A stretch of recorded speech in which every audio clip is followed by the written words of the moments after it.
Hello, everyone. Welcome to the Game Junk podcast for May 2013. This is episode number 15, and my name is Sean. My name is Frank. My name's Andrew. Coming up on this episode, we're going to be talking about the Xbox One reveal. We're also going to be talking about some GDC and PAX stuff, a little bit of news, lots of games we played, no main reviews, and we're also going to count down our top 5 game consoles of all time. So thanks for tuning in and, sticking with a podcast that happens once every 6 months or so.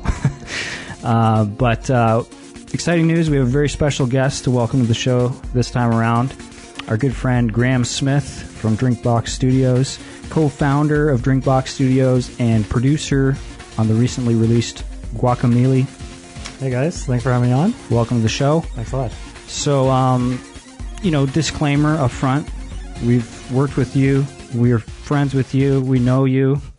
And, it's just good to have you on the show. But let's talk Guacamelee for a minute. All right. It's out for PS3 and Vita. Yeah, it came out last month, beginning of April. And, it's doing pretty good. We're getting a lot of positive reception from critics and from fans. Fantastic reviews out there. Yeah, definitely. Has there been any bad reviews? I haven't seen any.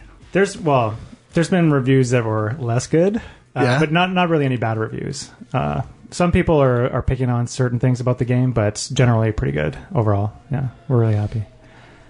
So it's also part of the crossplay thing. So if you buy it for the PS3, you also can get it for the Vita. If you buy it for the Vita, you also can get it for the PS3. Yeah, that's right. And we have cloud save as well, so that if you have both consoles, you can bring your save game across and pick up where you left off on the other one. Yeah. Cool. I took advantage of that feature. As did I. Now, will it be coming out for any other platforms, or can we not talk about anything like that as of yet? So we have we're working with Sony on through this program called the Pub Fund program, which gives them like an exclusivity period for the game. Right. But after that ends, it's possible that it might come out on other platforms. But we haven't announced anything yet. So okay, gotcha. Yeah. So I guess question: are we going to talk about Guacamelee on the show? Oh yeah, yes. Yeah? All right. It's going to get intense. I hope you can handle it. Bring it on. two on two. Nice. So we got a few other things we wanted to plug just off the top of the show. One thing we wanted to mention, some very good friends of ours are doing a Kickstarter for a little game you may have heard of called Shadow of the Eternals. Including the CEO, Paul Caparici, who was a guest on Game Junk previously. Yes, I believe it was the episode where we talked about Halo Reach. And Rock Band 3. Maybe, yeah. That sounds right. I know Halo Reach for sure. Yeah. So that was a while ago. But so spiritual successor to Eternal Darkness. I'm sure you've heard of it, but they're good people, and they're trying to make a good game. So check it out, and, consider giving them a little money, and you probably get a great game out of it. Frank, you got something you want to plug?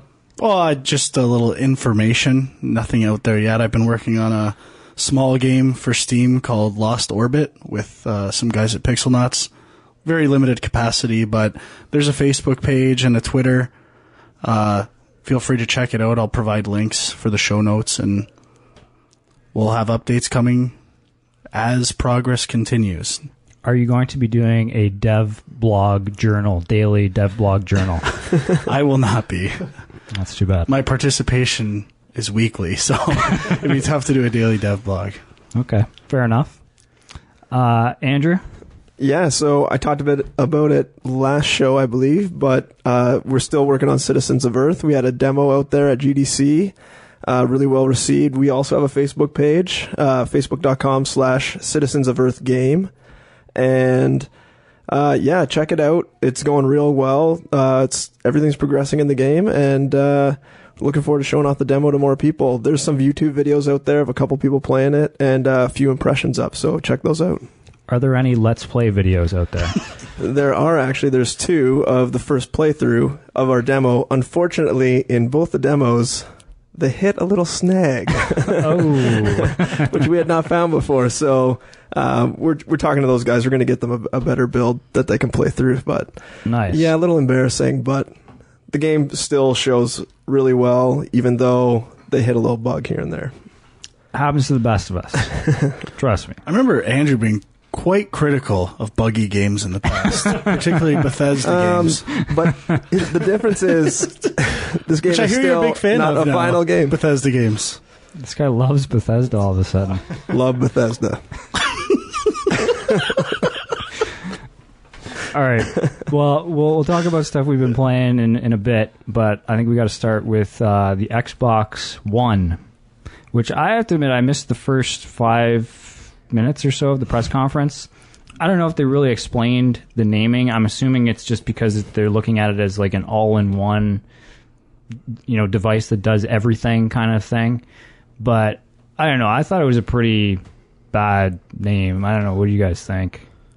I don't know who came up with that idea, but it just seemed like a really bad idea to me. Yeah. It's confusing, right? Like, I mean, when you think about It's it, called the X-Bone. like a lot of people call Hybridized. like the Xbox 360 is out. Boner. A lot of people refer to the original Xbox as the Xbox One. Yeah, So- and I had heard rumors of the Xbox Infinity, which I thought wasn't bad. Yeah. Infinity +1 for the next one. What else was the other one? 720, which I never really saw as a... Yeah, I never thought that reality. was going to be it, but Xbox One, pretty boring. Just like their press conference. Well, all right. Well, Spoilers. let's get into that. So, I mean, obviously, one of the big things to mention is that E3 is a couple weeks away. We know there's going to be more shown there. Sony will also have more stuff to show there, but kind of strange that they called this press conference before E3 and then sort of showed the stuff that they did show, which I think most people are in agreement that there wasn't a lot of actual games being shown off. well, it's interesting that they took almost a completely different approach from Sony, which showed a lot of games, revealed some specs, but really no hardware or details, and not a lot of specifics in that regard. And it was like the complete opposite. This was all hardware talk, system talk, and I think, 2 games? We saw Three. Call of Duty, like Forza, a millisecond of and Forza. the Quantum Oh, I forgot about Dream that. trailer, non-gameplay. Oh, hey, what was it called? Quantum Dream? Yeah, someone No, posted on I got it. Hang on. I can't Quantum Break. Quantum Break. That's it. Yeah, right. So what's the deal with that game? I saw like there's live action footage. I thought the trailer maybe only had live action footage, but today I read something that the game actually has live action footage. Really? Yeah, I was hoping it was the comeback, a full motion video. The acting was certainly at that level. It's the TV game hybrid that Microsoft apparently wants. I would say the acting is better in a lot of Sega CD full motion video games. That kid is just brutal. I mean, I don't know who saw that and thought it was a good idea. It's kind of scary, to be honest. Well, I mean, it is a weird thing that if you're going to show off 3 games and that's one of them, and it doesn't even feel like there's anything there that's clear or... The only thing you see is a boat smashing through a bridge. You know what I found with like all the trailers, which I think Sony stayed away from a little more, is that I found that if you show, because the graphics are so good now, they're almost at a level where you can't really tell if they're CG trailer or gameplay. So, like, I found this with Deep Down, when they showed Deep Down for Sony. Yeah. You weren't really sure if it was a CG trailer or gameplay, and I felt that all the demo, or all the videos that were at these conferences that showed obvious gameplay came across way better, because you knew someone was actually playing that, they're capturing footage. It wasn't just a computer. Like, the Forza one looked amazing, but we've been seeing stuff like that for Gran Turismo 5 that are CG trailers, so how do you know if that's a CG trailer or gameplay? You don't right now. I mean, do you assume it's gameplay? I assume it's gameplay because I didn't think it looked all that great. It looked kind of washed out. But that's what I mean. I wasn't blown away. It looks like what you've seen in CG trailers in the past. So I think they need to show obvious gameplay trailers now. Like Watch Dogs showed gameplay trailers last E3 on top-notch PC hardware, right? It's interesting that you mentioned Deep Down, which was actually one of the things I was most impressed with in the Sony press conference. And I remember that specifically being a game, like you said, where people weren't sure if this is in-game footage or not. And I just saw a little HUD for 30 seconds and assumed it was like, that was my thing. Oh, it's in-game. There's a HUD on it. Obviously, they can fake that kind of stuff, but I like to hope that that's in-game footage and kind of leave optimism on the table. Right. Well, I guess maybe we should quickly touch on specs, because, I mean, they kind of glossed over it, but, I mean, it's out there that it looks pretty similar to the PS4 from what I understand. 8 cores. 8 cores. 8 gigs of RAM. Yeah, and I think the difference there is they're DDR3 and PS4 is DDR5 or something like that. Yep. But I think 500 gig hard drive, is that right? I saw people talking about that on Twitter. I think so, yeah. And obviously it's mandatory, it's built in. And then the new Kinect is built in, not optional. You know what else is built in now? Wi-Fi. Big selling feature. That is a big selling feature. But yeah, so I mean, the weird thing to me is that they came to this press conference really to sell the other features of the system, the live interactive TV stuff, the dashboard where it seems like you can minimize stuff and have things running in the background. You have Skype running on a game console for the first time, and there was like all the sports, like the live fantasy football stats updating. You got to be pretty excited about that, right, Frank? Not so much. Why is that? Well, first of all, a lot of it is through NFL.com and ESPN, which, as far as I know, we don't get that in Canada. So I know a lot of people in Europe and other countries were complaining that a lot of the things they were promoting at this press conference were kind of North or American exclusive content, and that to me is a big problem. And I don't know if there's enough population or demand out there for them to put the money into doing it for smaller interests and stuff like that. So if that was available in Canada, is that something you think you would switch over to? Because like right now, I didn't see anything there that you can't do with like an iPad on your lap while you're watching. That's exactly where I was going to go, and yeah. I'm curious to see how Sony reacts, because I know everyone I've talked to has this conversation. I have 40 different ways to watch Netflix in my house, and I've got iPads, iPods, Apple TV, TVs that do it. There's a million ways, and I know it's expected for these consoles to support that kind of thing, and I'm fine with that, but I just don't know if that's what's going to separate you from other companies from now on. I kind of feel like, I know people have been making fun of the fact that there weren't many games. Can I just to put a dot on that? Yeah. I feel like that kind of stuff is more people expect than an attractive feature to these systems. I agree with that right there, totally. I feel like, well, for one, I think they're trying to appeal to, people that aren't just gamers, right? They're throwing this out there like this is this new entertainment device that everyone is going to want in their living room. And I think it's kind of smart. I mean, for one thing, the game industry is in a weird place right now. A lot of the big blockbuster games are not selling like they expect them to. I think banking on other stuff is a good idea. But, like you mentioned, the Netflix thing, like when the Xbox 360 and PS3 came out, I don't know if the Netflix streaming thing was around on PCs yet or not. But at this point, I think a lot of people use their game consoles more to watch Netflix than they do playing games. I mean, I do. I'll say it right now. I definitely do. And I think seeing these things as a media device is a big deal. And some of the stuff they showed, I mean, like, I'm not a huge sports guy, and like I would not use the fantasy stats thing. But just the idea that you could have a personal experience with what you're watching on TV, and that they're kind of piping all this stuff through a powerful console like that, it's an interesting idea. Like, at least I feel like there's a little bit of innovation going on there. I agree more with Graham, where I think the TV with a tablet as a companion serves the same agenda, and it's there. You don't need to see both on screen at the same time. Sure, it's kind of cool and a little more seamless, but I don't think it's a selling feature by any means. I found it funny that it almost seems like Microsoft's Xbox is now directly competing with Microsoft Windows. because almost everything they showed off on Xbox One, I right now almost exclusively do on my PC on Windows, like Skype, Netflix, I don't know, multiple windows for web browsing, multiple tabs.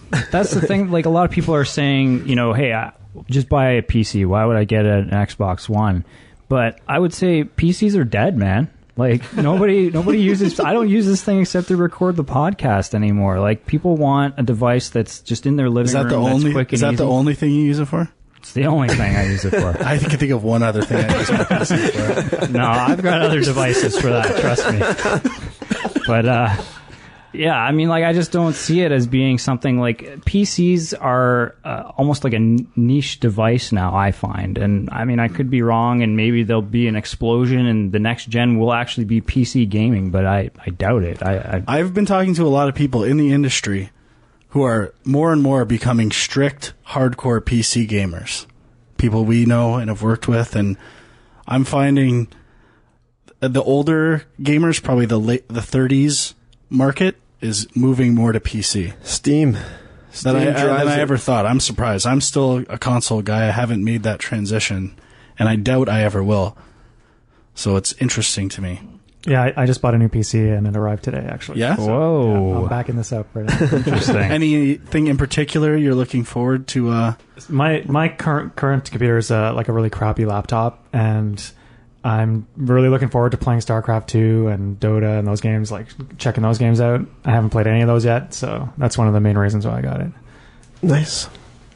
Yeah, I mean, I guess there's definitely an audience out there for this kind of stuff. I will admit, a Steam box could really, like, if they came out with a really cool device and I had to choose between Steam box, Xbox One, and PS4, there is a chance Steam box could win me over.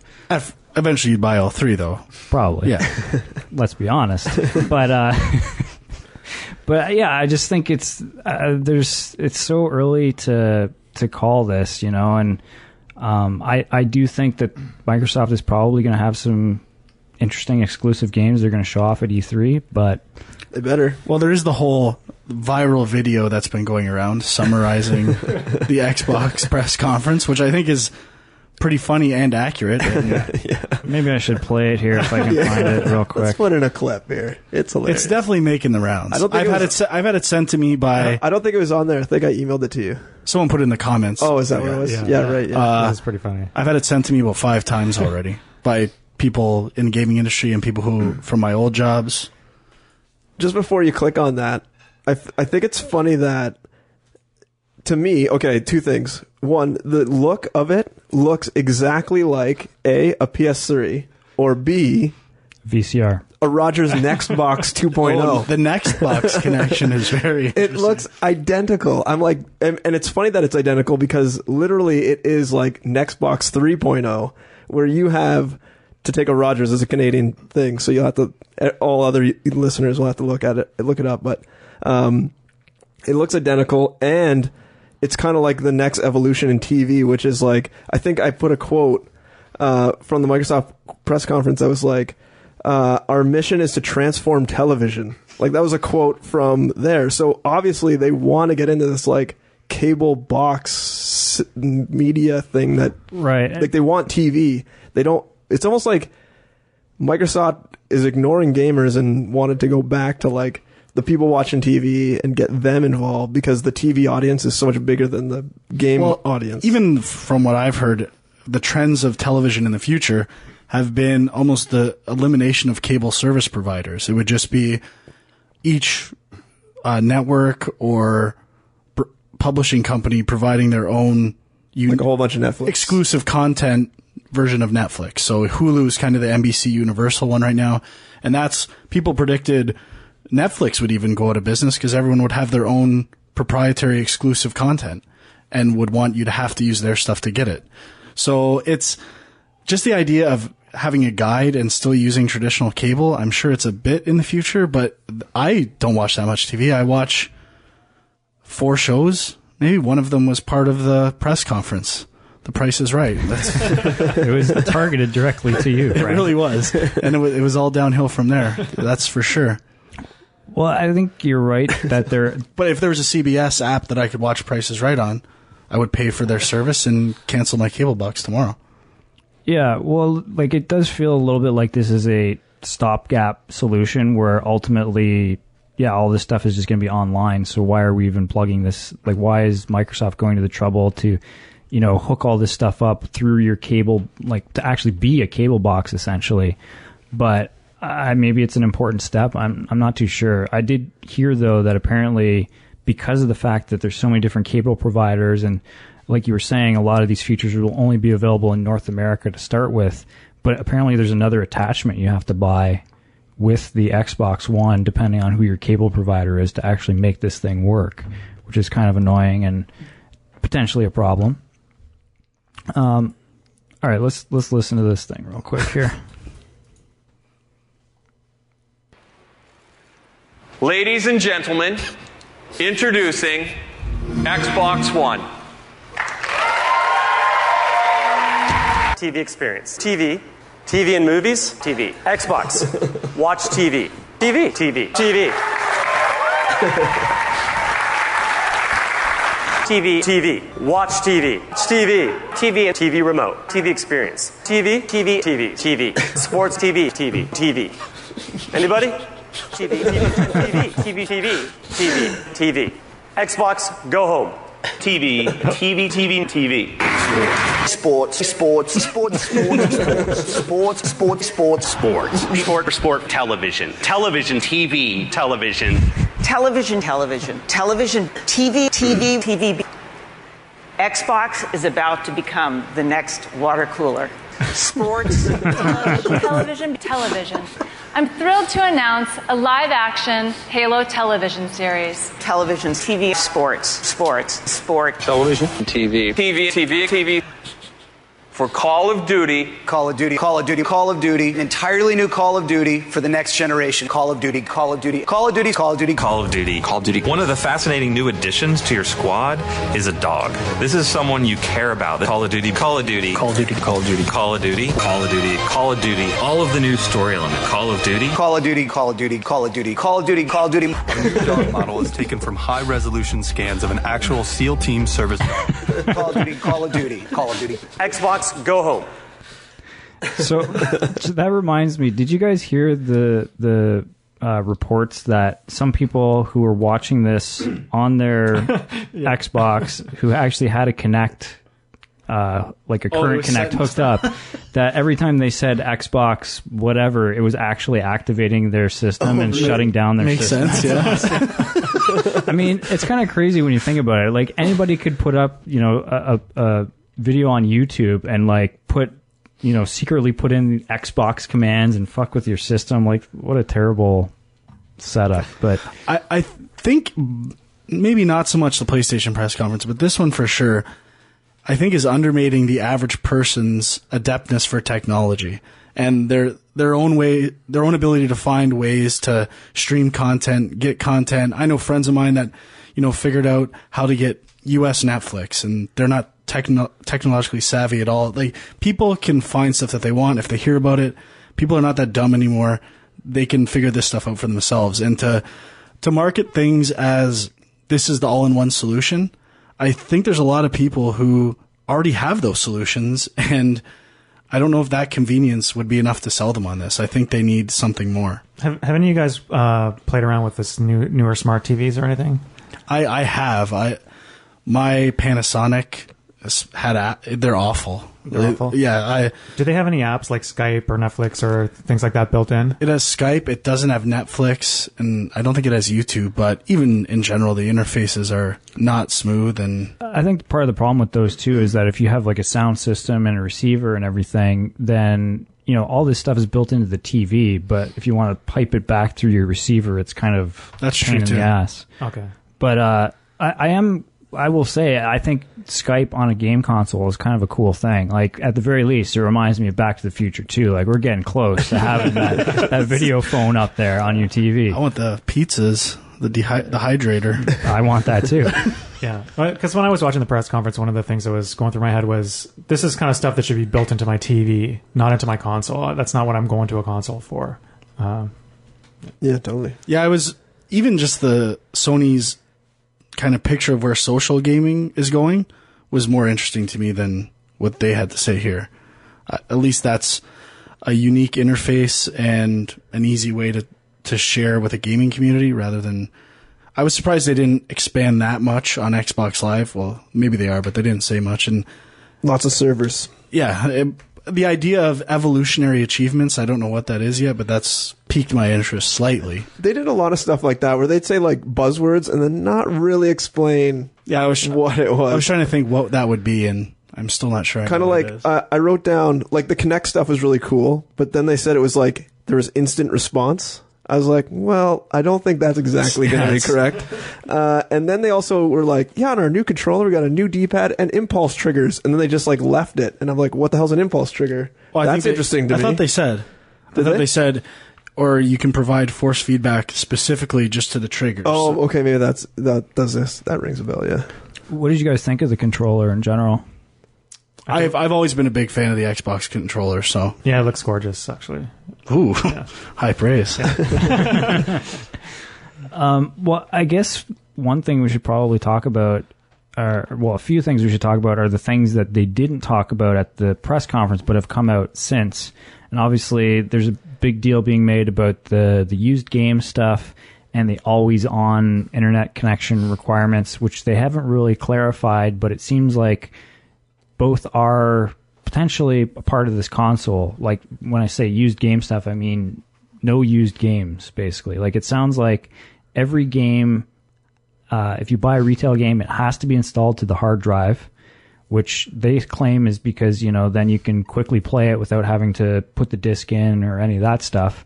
But if you take that disc to somebody else's house, potentially you have to pay a fee to then install it on their console. And while we don't know what that fee is yet, it sounds like it is basically the cost of the game itself. Wow. That's kind of funny because EA just announced that they're getting rid of their season pass. That's probably why. Which is, yeah, it probably pissed off a lot of people. And then Microsoft is... No, I'm saying they probably know that all these consoles are going to be... Oh, yeah, sure, maybe. But I mean, okay, yeah, I guess that makes sense. But it seems like that... I don't know if that worked for them or not, but it seems like Microsoft is going down the route that EA maybe just explored and wasn't really too happy with. I don't know. Maybe they were happy with it. I think it's more that EA's reputation is so bad, and they know that the consoles are going to be protecting that kind of stuff, or so it seems, that by doing this, it gives them a boost in rep with the gamers, and they won't even have to worry about it anyway, because people will be fucked. That's true, actually. That's a good point, yeah. But I don't care about that stuff at all. I could care less if it's online or no used games. Not a problem for me. I mean, I think it's just a bit sketchy that they didn't talk about it. And, when they're asked about it, they kind of just say, well, we'll announce it at a later date. And then kind of confirm that, yeah, there's something there. So, I mean, that's definitely, I would say at this point, it's not just a rumor. Like, there's probably cause for some concern there. And the always on internet thing, they said, apparently it doesn't always have to be on, but you have to check in once a day. I have no idea what that means or why that would be a requirement. That's funny because I was watching the press conference through game trailers, and immediately after, Jeff Keighley had an interview with the main guy. I can't remember his name right now. And the first thing he asked, the very first thing he asked was about the always on thing, which I found funny because you just had this big press conference and you immediately start questioning about stuff they didn't have in the press conference. But the guy, Matrick, I think is his last name, Don Matrick. Anyways, he was basically saying, no, you don't have to be always on. You have to be on for like internet stuff like Netflix and Skype. And that's all he really said. And I was like, well, one, that's weird that a game journalist, the first thing he asks is stuff not about what he just saw. And then two, that what I heard right from this guy's mouth is different than what you just said. So I'm wondering what's going on there. If maybe they haven't even figured it out what they want. Yeah, that could definitely be, or maybe they just don't know how they want to break it to people because obviously it's going to get a negative reaction. Or by rumors being out there, they can gauge how critical or hurtful a decision could go in either direction. Right. So what about I know there were a few articles being written about indie developers and how they were completely ignored at this press conference. Sony at least had, Jonathan Blow up there. They had a few things being shown off that clearly showed that, they want more than just these massive blockbusters on their console. Did you have any thoughts on that, Graham? Yeah, I guess Microsoft, they do have some indie friends. I know, like Capybara is making games for them, and there's a couple of studios that make exclusively Microsoft games. But I was kind of surprised there was no mention of anything about Xbox Live Arcade or what's the future of Xbox Live Arcade in the press conference. It doesn't feel like that was their priority at this thing. It seems like they were really trying to talk to people who love Call of Duty, people who love sports. So it's... Don't forget TV. And TV. Definitely TV. Well, it's tough to... Sorry, go ahead, keep going. No, that's pretty much it. It's just there was no information, really. And hopefully, they've said that they're going to talk more at E3, be more focused on games, and hopefully they'll talk more about that stuff there. But, yeah. Clearly the opinions we're giving are that of being fans of video games. In terms of the general public, the games they're talking about are the ones that sell the most. Sports games, Call of Duty, racing, whatever, the big UFC stuff. So it doesn't not make sense to me that that's what they showed. It might be a better market strategy, and it might be those are the buzzwords that are going to get people who might not know. We're going to follow these press conferences no matter what. If just people are kind of on the fringe of gaming, hear those things, they might look into it more rather than, and maybe that's who they're targeting. We don't know their internal strategies, who they're targeting, what, metrics they have on who they need to make aware of this system. So it could be a totally different strategy that we're obviously just talking, this is kind of lame and we know this stuff already. It's kind of obvious, but they clearly have a game plan. We don't know if it'll pay off yet, but in terms of being interesting from a gamer's perspective, I say would be unanimous from gamers that they were kind of bored by it. I think what's interesting to me about the 5 minutes of game-related stuff we saw at this press conference was that the big things they talked about, the exclusive things they talked about, were tiny things, like the DLC for Call of Duty being exclusive when really it's like a timed exclusive. It's not really exclusive. And then the exclusive content for FIFA, which is probably also a timed exclusive thing. So comparing that to Sony's, they had exclusive games they were showing off, which is quite a bit more impactful than you can get an exclusive card in your FIFA Ultimate Team that you can only get on Xbox, and only 1 out of 1,000 people will actually get it. I just found it funny that they put so much emphasis on, of their 5 minutes, they spent all this time talking about exclusive nothingness, really fluff.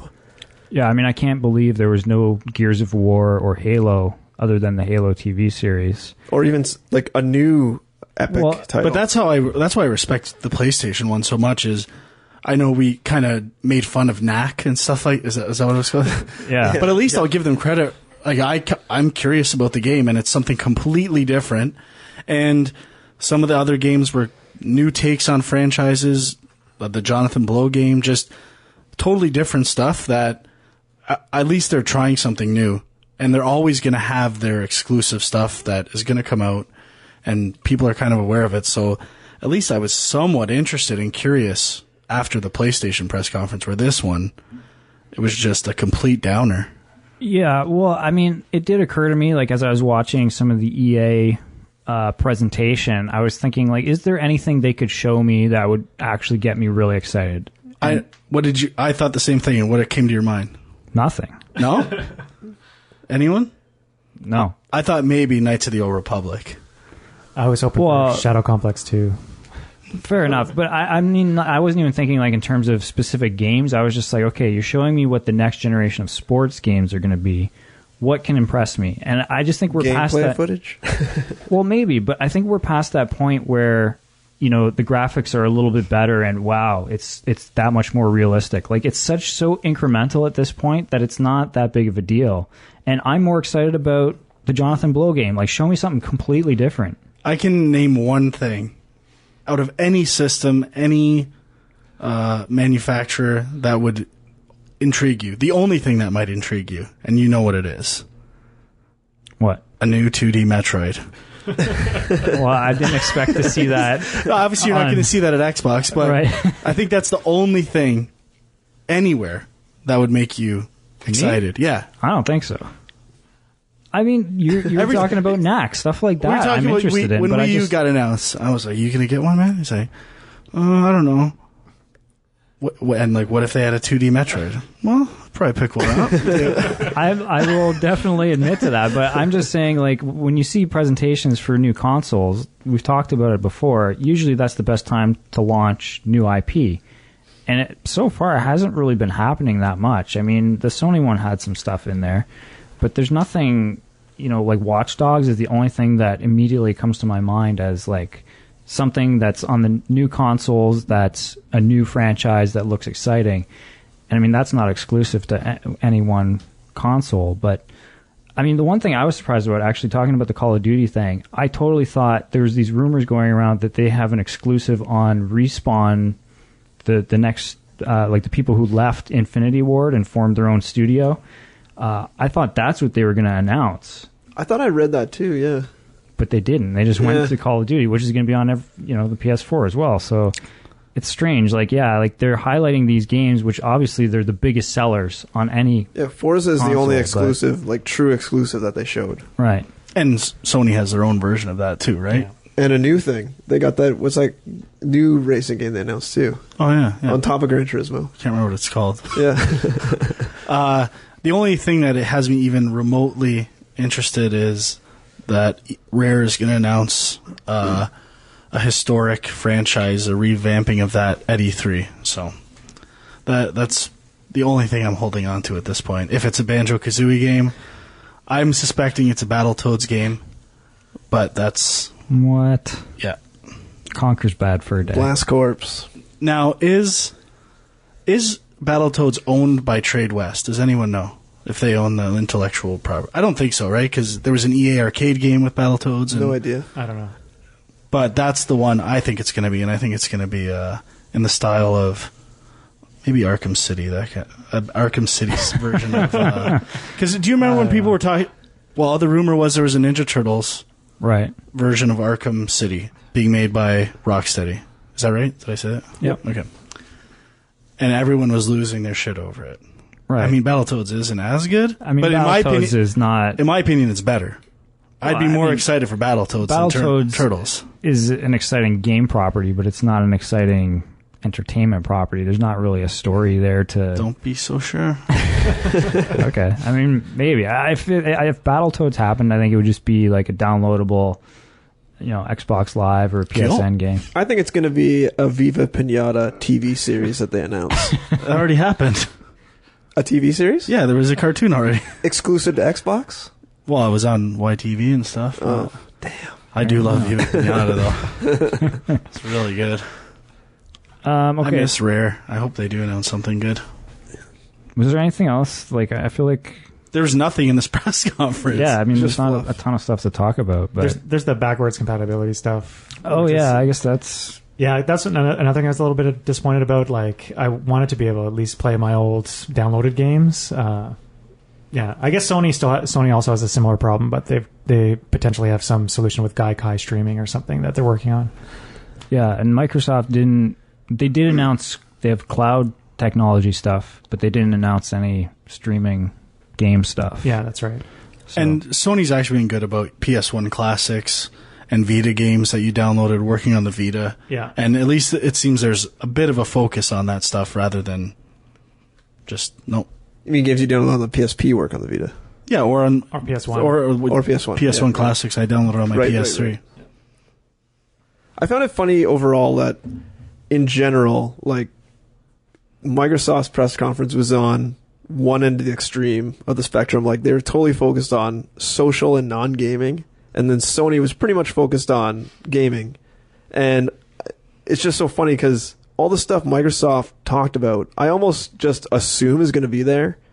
Skype, maybe not. Skype, I guess it's a big deal, but they showed off, like, they made a big deal of, like, picture-in-picture, which, I mean, I don't really need. They made a big deal of the social stuff, which I think Sony spent maybe a sentence on. They said, yeah, we're going to have Facebook integration, or whatever they said. And I just found it funny that they're almost looking at it from two completely different perspectives, but working for the same market, or roughly the same market.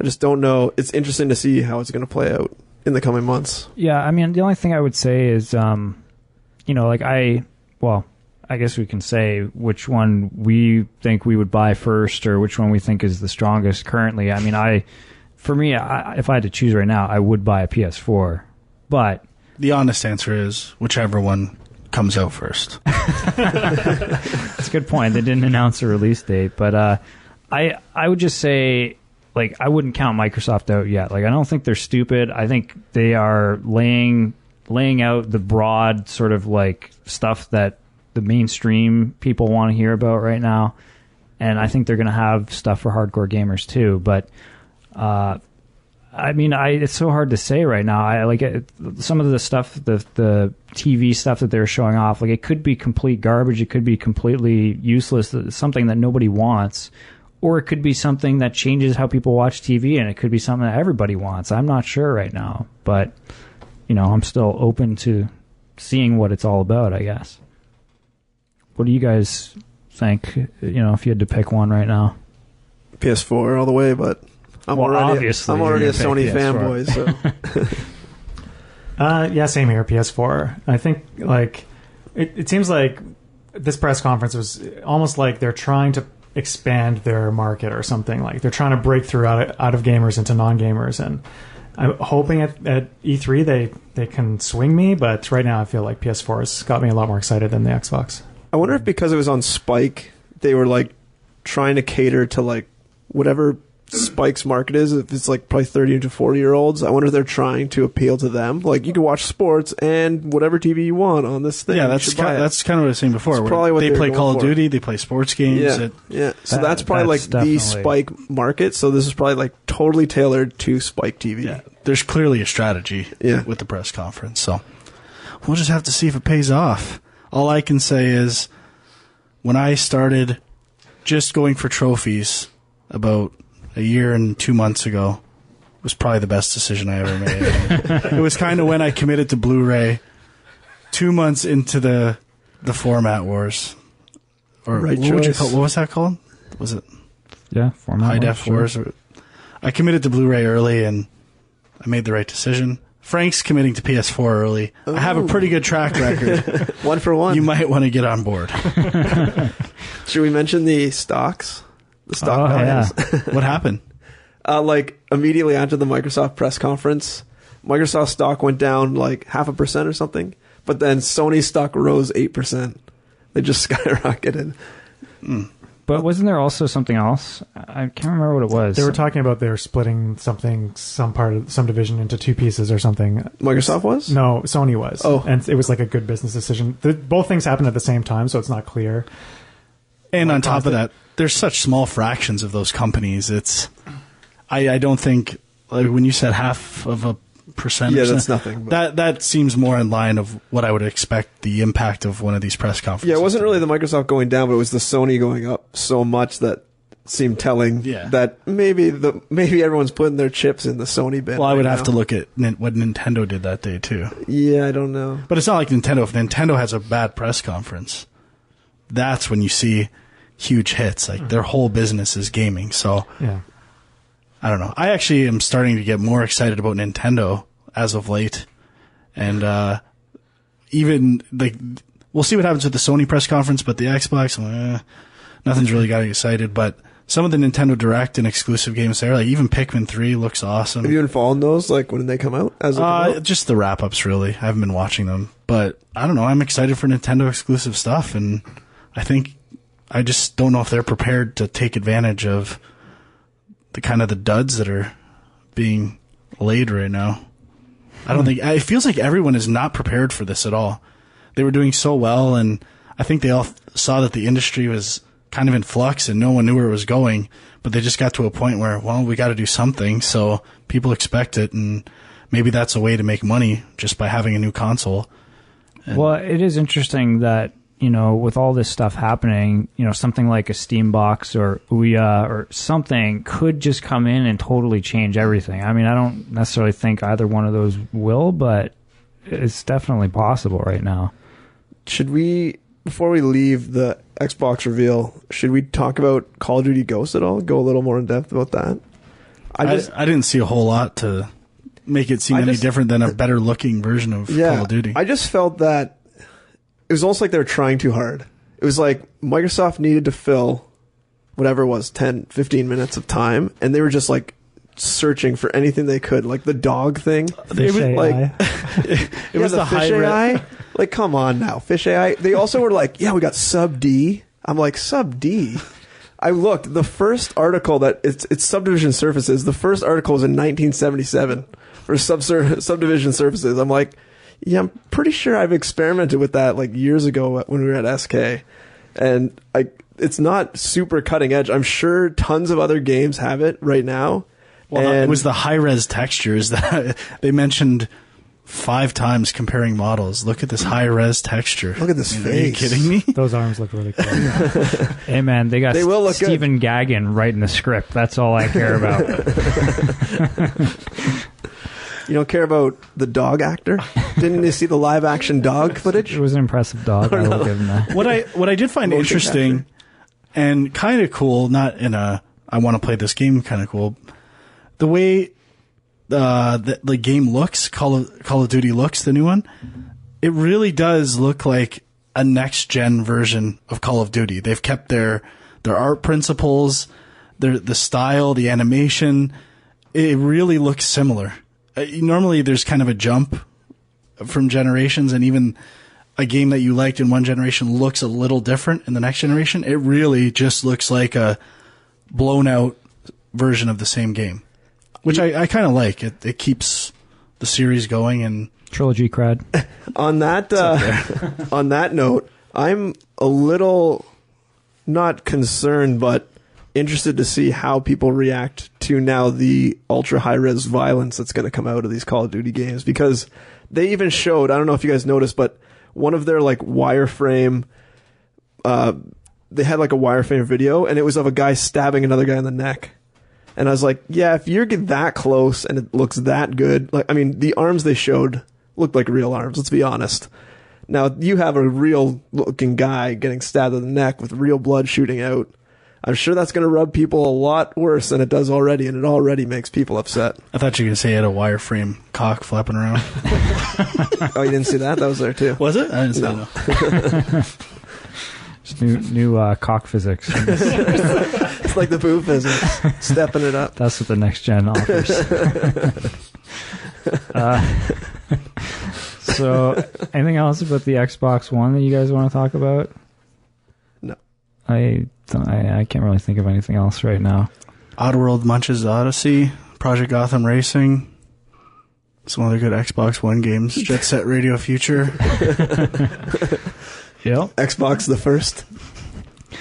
Okay, well let's move on, and you guys have a couple, game conference, I don't know what you want to call them, type things that you want to talk about. I don't know, like Andrew, how was GDC? GDC was amazing, actually. So, Graham, have you been before? Yeah, I've been a couple times. Yeah. Okay, and I know you guys haven't, right? I have not. Nope. So it was a great experience. I would definitely want to go back. I actually only stayed. So the conference is a whole week, Monday to Friday. I actually left Wednesday night on a red eye, and I regretted it almost as soon as I left.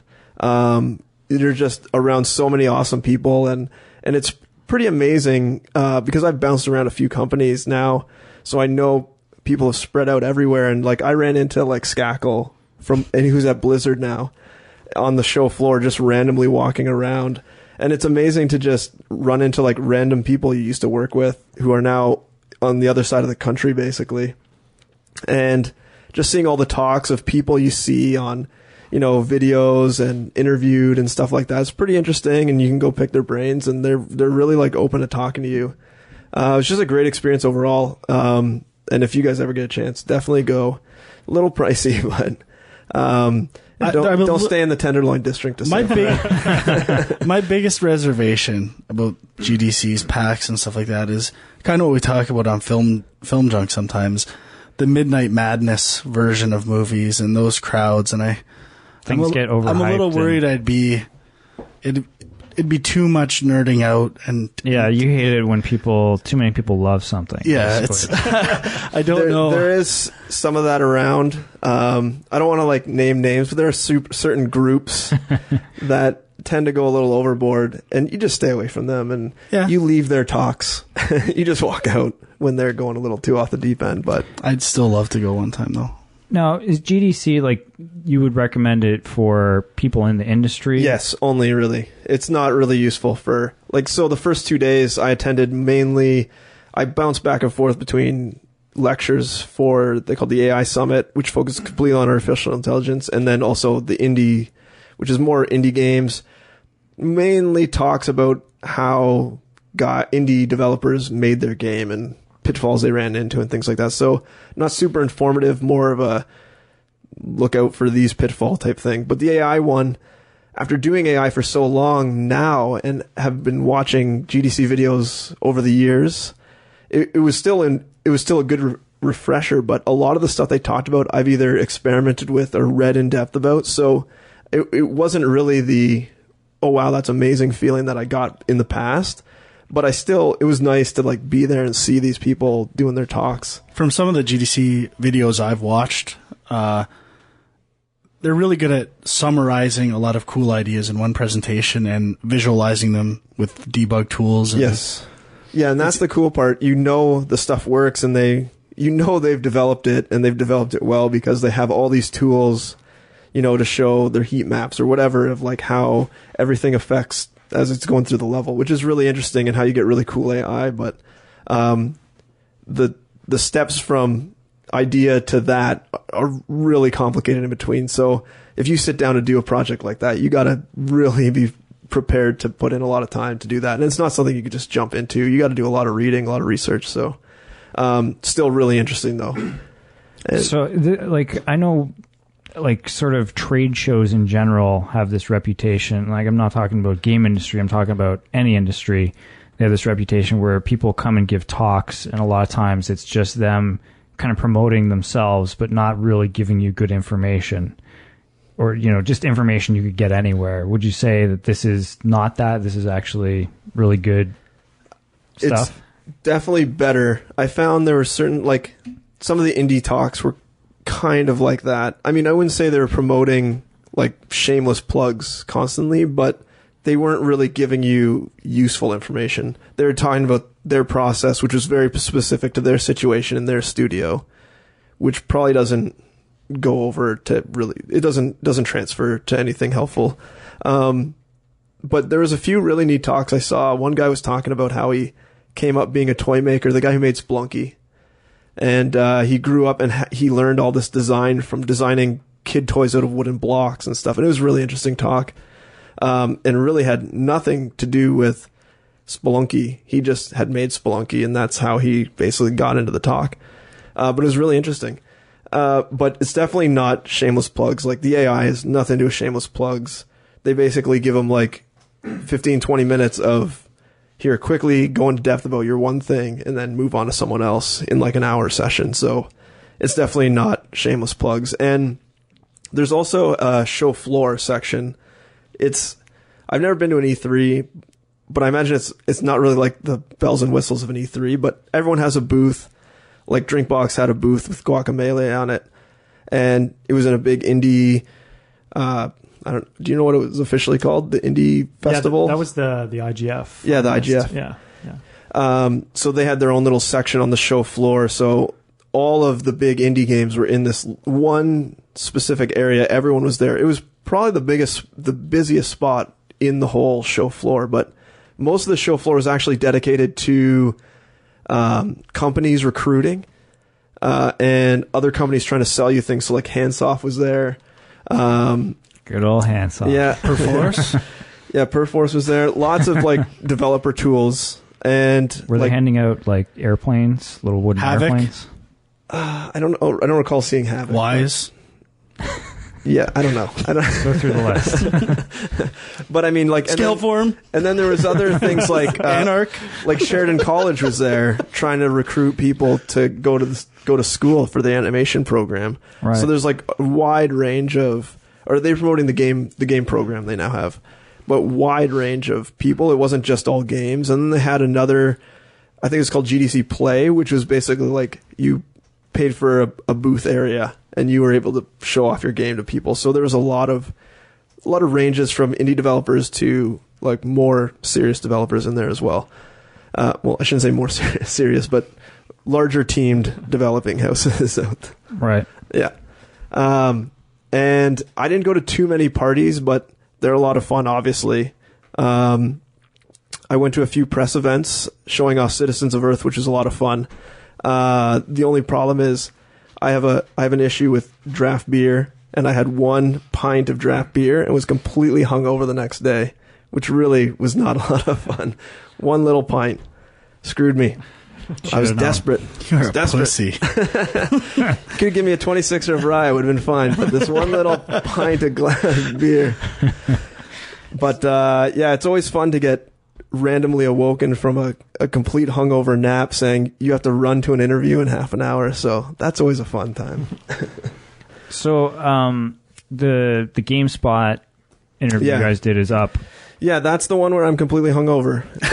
Yeah. So yeah, it's on GameSpot. We also did another interview after, which was just voices. But that's not up. I don't know if that's ever going to go up or what is going to go up. I'm not sure. They were just telling you it was being recorded. Yeah, they were just trying to be really nice. Yeah. Yeah, but the video's up. And yeah, go watch it. Go check it out. I think it turned out well. The build he is showing is actually older than the one we took to GDC. But it's basically the same as the one we showed at GDC. So a lot of the other videos you'll see on YouTube are basically the same. And we had a few other... The first night I was there, the Monday night, there was an IGN event for independent developers that I went to, and it was basically from 6 o'clock till 11 o'clock at night. So it was quite a long time. That's why I needed a little liquid on my throat. And the funny story is, it was basically just they had a run of tables along 2 walls. And we had just got set up. We had 3 computers set up with our game, showing it off. My laptop constantly overheating and dying. Never fun. So we're down to 2 machines. We just get our 2 machines set up. The press start coming in. The power in our entire row goes down for about an hour. So our 1 PC was gone. We only had Ryan's laptop. So we're running on 1 laptop. We originally had 3, down to 1. So we were able to show it off a little bit, but until we got the power back, it's just a really like something you can never plan for. Really, we were just lucky we didn't have like there were people there with just 1 PC and that was it, and they were completely screwed for that whole hour. Wow. Yeah. So luckily though, most of the press didn't arrive until later. So of course. yeah. They'd already been out drinking before. But it was really good. We got a lot of good press. Some of the best things we got were guys would come around, and if you watch the GameSpot video, Ryan's a pretty charismatic guy. He's really passionate, and one of the guys from Joystick came around and accused him of being a media plant, and they didn't even want to look at the game because they thought he was trained in promoting the game. Well, that's weird. Yeah, and they didn't even want to look at the guy. Didn't even want to look at the game, and finally Ryan like basically said like, listen, I don't care if you don't want to play the game. Here's the demo. Like, we had it on a USB stick. Here's the demo. Play it if you want. It's right here. If you want to just sit down, like, we won't judge. If you hate it, that's fine. And the guy ended up sitting down for like 15 minutes and playing probably the longest of anyone that came to see. Joystick. Or as the Pixelnox guys like to say, joystick. Nice. So, did you get a chance to play anything, though, or not really? I walked around. I really didn't have too much time. I was basically manning the booth the whole time. And if I wasn't manning the booth, I was walking around looking for press, trying to bring them over because it was pretty crowded. There was probably, I'd say 30 to 40 indie guys crammed into this room.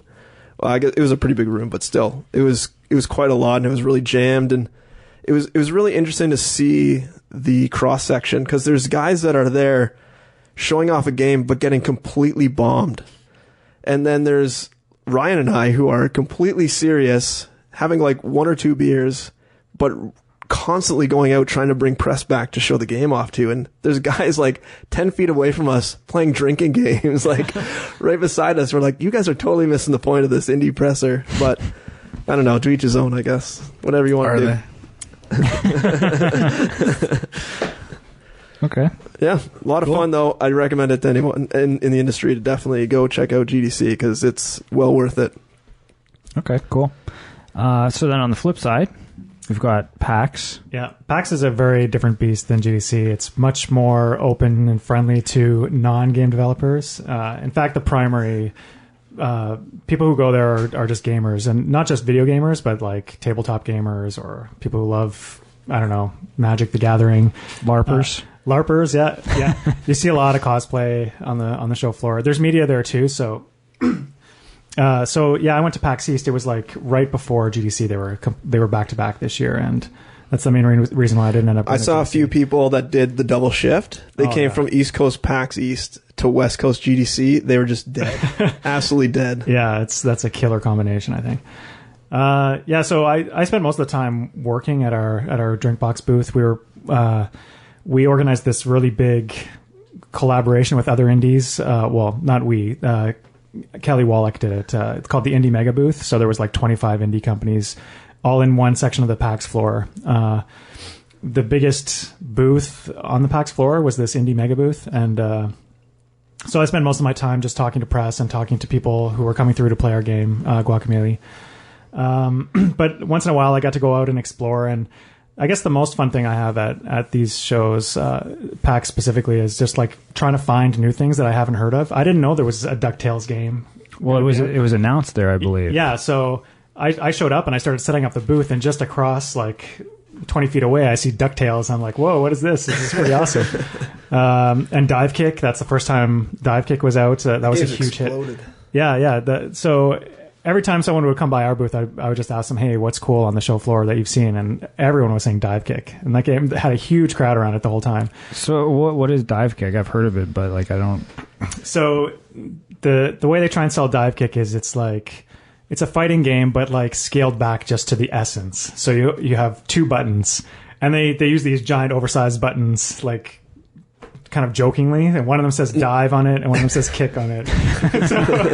so dive is like kind of like a jump button, and kick is like, I don't know, the names are confusing, but like basically you have a jump and a kick, and I think whoever's higher in the air wins the battle. So there's like this you're trying to be higher than the other person, and the game is just packed full of silliness. Like one of the characters is named Redacted, and it's like his name's crossed out, like he was supposedly cut from the game. He got back in. But yeah, there's huge crowds and people cheering, like people watching were all cheering. It was really fun to watch that. I don't know. There's a lot of cool games, actually. Even just in an indie mega booth, there's this game called Contrast, which is like, it's a Unreal Engine game where you run around, but your character can go into the shadows on the wall, and it becomes like a 2D platformer when you do that. So you have to manipulate objects and lights in the environment to make shadows in a way that you can traverse through the shadows on the wall. It's pretty cool. It's by Compulsion Games. Yeah. Used to work with those guys at Bedlam. Yeah, Guillaume. And what else? Super Time Force is looking really amazing. Like, it's come a long way since I saw it at the previous PAX.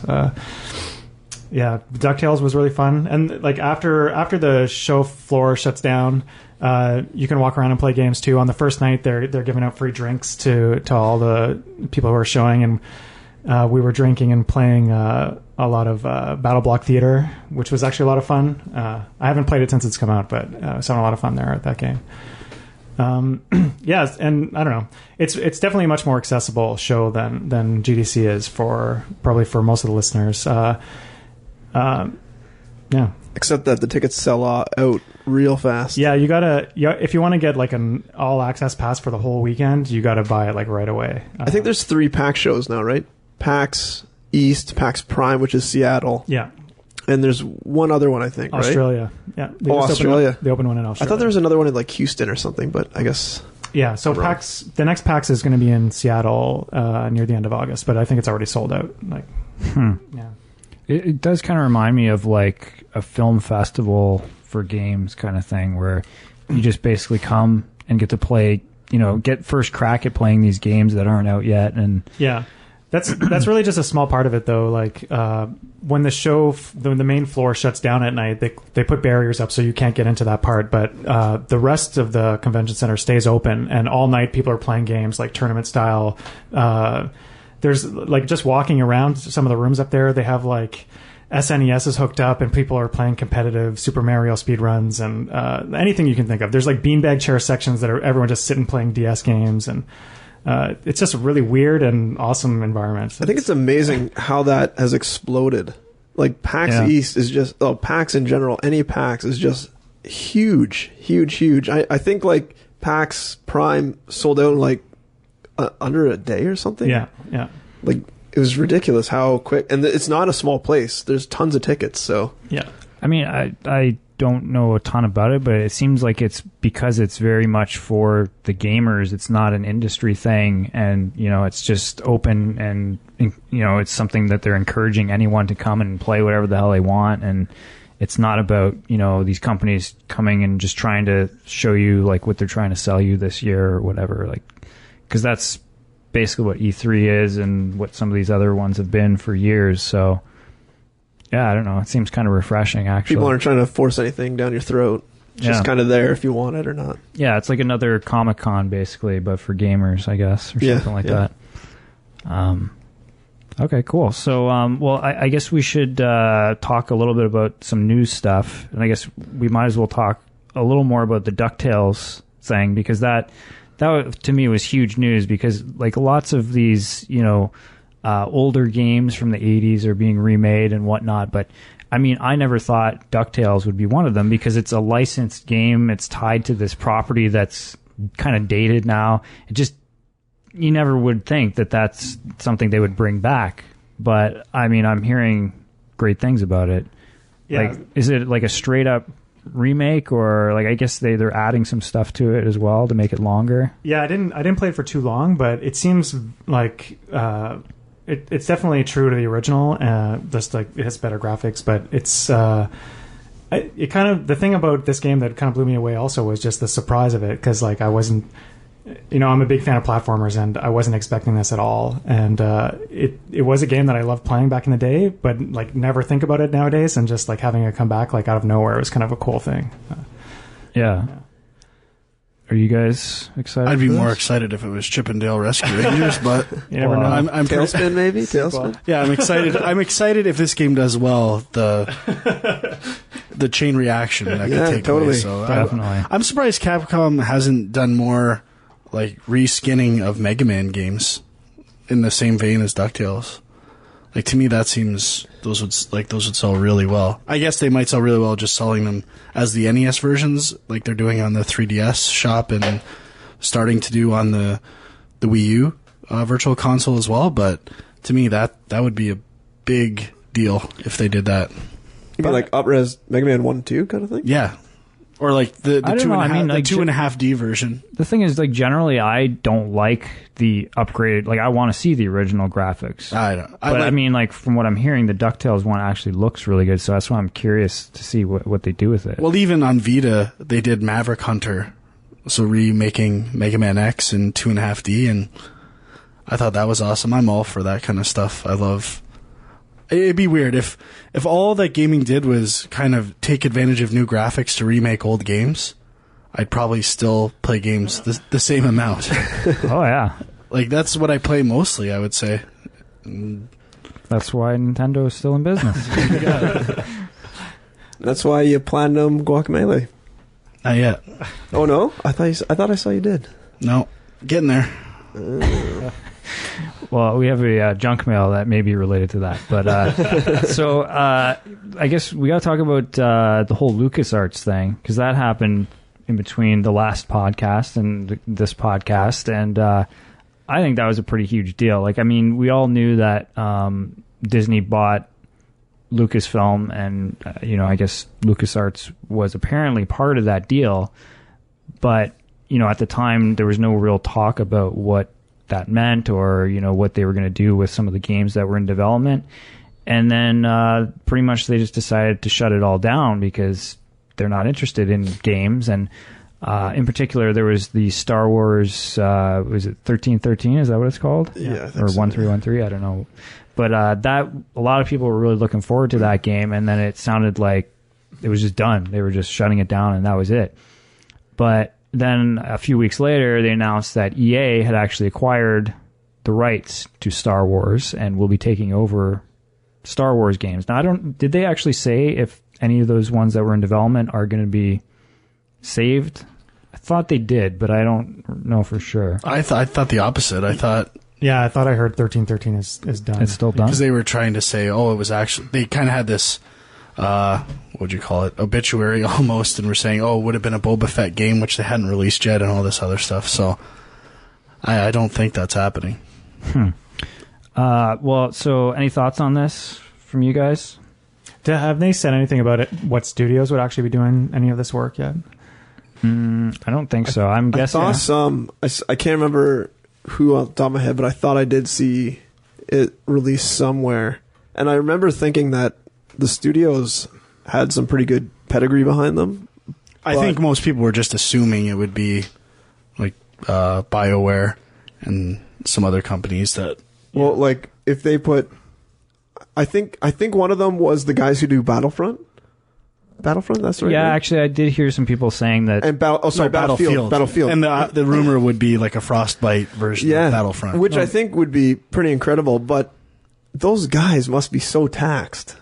They must be, because I know EA is using that Frostbite engine for like all first-person games they make now. So they must have a technology team to develop that engine. Then they had the Battlefield team.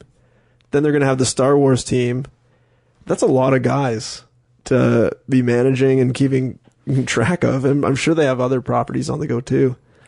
So it says here they're obviously going to be announcing stuff at E3, and it says BioWare, Visceral Games, and DICE are all working on Star Wars projects.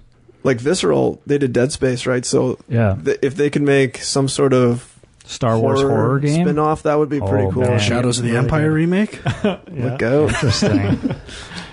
Yeah, but I mean, obviously, I think everyone is expecting a Knights of the Old Republic 3. Yeah. Which from BioWare. Yeah. But it would be the obvious choice. Yeah. So who owns the actual publishing rights to that game? Is it Microsoft? Like the other ones were published by Microsoft. Knights of the Old Republic 1. But they're on Steam. They're on Steam now, right? Yeah, they're on PC. Yeah, they're for sure on Steam. So maybe it was just an exclusivity period or something like that. Yeah, I'm not sure how that works, but yeah, like I guess the thing for me about this whole story is it sucks. Okay, Star Wars games are still going to be made. Yes, I mean I don't think anyone ever really questioned that, but like LucasArts, there were a lot of great games made there, and like I certainly grew up on a lot of their games, and it just sucks that they're pretty much gone now. Like, yeah, well, what happens with their intellectual property? That's what I'm not really... Disney owns it for sure, right? Yeah. I would assume Disney still owns it, but will they do anything with it? Probably not. I'm sad at the prospective loss of some remakes of some older classic LucasArts games. But overall, I don't think many people feel this way, but I will go on record as I think this is awesome, and I think the games are going to be much better as a result. I'm not down with the EA Empire or the Empire as you put on. Was it you? No, it wasn't me. No, but no. It's all him. I have no problem with it. It's okay by me, and I think we will benefit as gamers. What had LucasArts actually shipped recently? Yeah, that's a good point. I mean, I think the last thing they did was that Star Wars Kinect dancing game or whatever. So, classic. Well, did they do all the weird 32-bit era stuff, like the fighting game Masters of Terraskai and I think Dark Forces? I think that was they did Dark Forces. Yeah, there's the 2D fighter, the Star Wars fighter. Did they do? I would love to see a new Rebel Assault. Yeah, that wouldn't be bad. Full motion. It's coming back. Exactly. Yeah, I mean, this is annoying. I wish they had it in chronological. Yeah. Sort? No. But yeah, I mean, I can't think of anything really recently that was amazing by LucasArts. Obviously, that 1313 game, a lot of people thought, hey, this is going to be the comeback of LucasArts, but... Did they have any... They had nothing to do with Force Unleashed, right? No, they made Force Unleashed. Yeah, those would count. Those aren't bad. Yeah, they're not bad. I don't know... Yeah, they didn't develop any of the Lego Star Wars or anything, right? That's Traveler's Tales? I believe so. Yeah, and I think Traveler's Tales is probably continuing to make those games. Is that right? I would assume so. Yeah. But... They're pretty popular. Lego games in general. Yeah. Yeah. I thought you were going to say Lego James Bond. Oh, slip of the tongue. Is a good prediction as the next that is Lego game. A possibility. That is actually. Look at that. Freudian slip, maybe. Okay, so let's talk about a couple other things real quick here. Do we want to talk about this Nintendo Let's Play thing or not really? Does anybody have? I personally don't have a lot to say about it. Graham, you got no comment. Huck City? Nah, I don't really know too much about it actually. I don't watch Let's Plays. I just think it's. I don't know where it came from. Like from what I understand, I don't think they're outright blocking these videos, but they're somehow putting in like warnings on these videos, like essentially putting pressure on people not to use Nintendo games and Let's Play videos. It just doesn't make any sense. Like this is only going to cause bad PR. I don't get it. I don't watch these videos, so I really don't care, but it's just not smart for Maybe Nintendo they're trying to equate it to like how you can't post TV shows on YouTube, which is essentially the exact same thing. Except a huge interactive component of the game is missing. True. But I mean, and you have running commentary along, which could be annoying or good depending on your viewpoint. But yeah, I mean, that is a good point. But at the same time, like I know I have watched Let's Play videos of games that I don't have time to play and don't really, want to go out and find and purchase. And they're a good way to see what that game is about, see some cool things about it. They're a good way to, if you're thinking about buying a game. Yeah, sure, yeah. And if you're stuck in a certain part of a game. Yeah, exactly, yeah. So what exactly is happening here? Like, what I heard was Nintendo is claiming royalties on views of these videos. Yeah, I thought it was like they were imposing advertisements on them and claiming a portion of those. So I guess, like, the moral question I have here is, like, for me, like, if I'm watching a music video on YouTube, I like it if the artist is getting a cut of that money, right? So now I'm watching like something that Nintendo's made on YouTube. It is kind of nice that Nintendo's getting a cut of that money. But it does kind of suck for the people who used to make a living off this stuff, like doing long playthroughs or speedruns or whatever, and now they're kind of getting cut out a bit of the equation. People actually make a living doing that? Oh, yeah. There's some really popular people who make their entire living off doing Let's Play videos. We should get into that. Yeah. Holy shit. Yeah. We should definitely get into this. Yeah, Sean, you should definitely post one a year. Yeah. Well, hey, if it's my job, I'll be playing a few more. But yeah, well, okay. Then maybe if that's what it is, it's a little bit less. It's a little bit more of a gray area, I guess. But it's still like it's definitely being painted in a bad light by most people that are talking about it, and it just feels like these kinds of things that happen when people don't understand the technology and they just come in, it's like Metallica with Napster or something, and then they just people turn on them and they're going to regret it. The way I thought I read it phrased was that they were actually taking down the videos, but that could have been just from what you maybe emailed around, Sean, not from any concrete source of any kind. I can't remember what the story was that I actually posted, but they made it sound like they were flagging these videos in some way and not like blocking them outright, but I guess there's some sort of system in YouTube where you can like sort of claim ownership of the content or something. Yeah, something like that. Yeah. So yeah, I'm not too sure, but yeah, I mean these Let's Play videos are a pretty big deal. Like they're, like Graham said, there's people that have like millions of views on these things, and it's a part of gaming culture, and for Nintendo to kind of like, people are basically saying, well, I'm not going to play Nintendo games now, and it's like, well, I don't know if they'll follow through with that, but that's a pretty bold statement to be making. So okay, so OUYA, we don't know too much about this yet. Frank, you did order one. I'm still awaiting my OUYA. It hasn't arrived yet. So they said they were going to ship the basic console with one controller. Those ones would go out first, and then they'd start doing the second controller ones, and then finally the version I ordered, the limited edition brown brush metal OUYA. Of course, that's the one you ordered. So with his name engraved on the side. So it'll be a while, I think, before I get mine. I'm hoping like I get one of the first ones of those, and then they run out of money, and mine's worth like $1 bajillion. In my whole strategy, didn't they make $8.5 million? Hey man, they've had to remanufacture a lot of controllers. I smell trouble in OUYA town.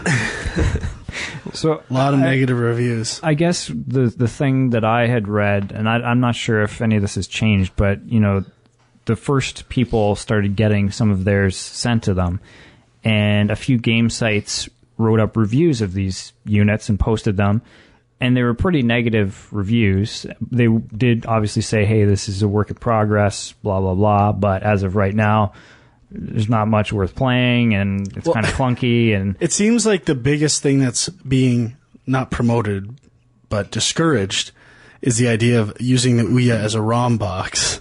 Right. And it's like, we do not encourage this. Play, go buy people's newly created ROMs and use the OUYA for that. But they're really saying the OUYA is a cheap way to get a box on your TV that you can emulate anything. Let's be honest. That's pretty much what they're pushing. Right. And I think it's a great idea. That's what I'll use mine for. So I guess, but I have all the hard copies downstairs. It's just a convenient. Backed up. You're legit. Well, that's your backup copy.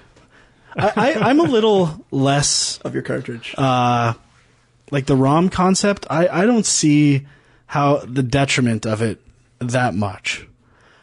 Especially depending on how old stuff is. Are we actually about to go here? Oh boy. I'm talking like 16-bit era stuff, NES. Like Nintendo's... This is Nintendo's bread and butter, man. What are you doing? Well, they're not selling those games anymore, right? They're not making dollars off those games. They will be, though. I guess a virtual console. That's true.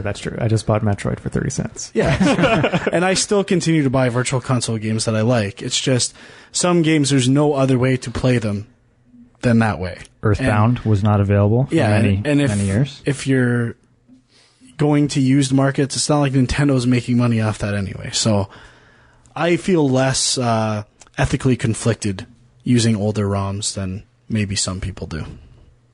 I think a lot of people don't feel ethically conflicted, but so I have a couple questions about the whole OUYA thing. Like, first of all, did any of these negative early reviews, like, do you guys think that that's a bad sign for this console? And do you think it was wrong for them to be posting these reviews based on these early units? Because OUYA had kind of put out a statement soon afterwards saying these weren't for review. Why are people reviewing these things?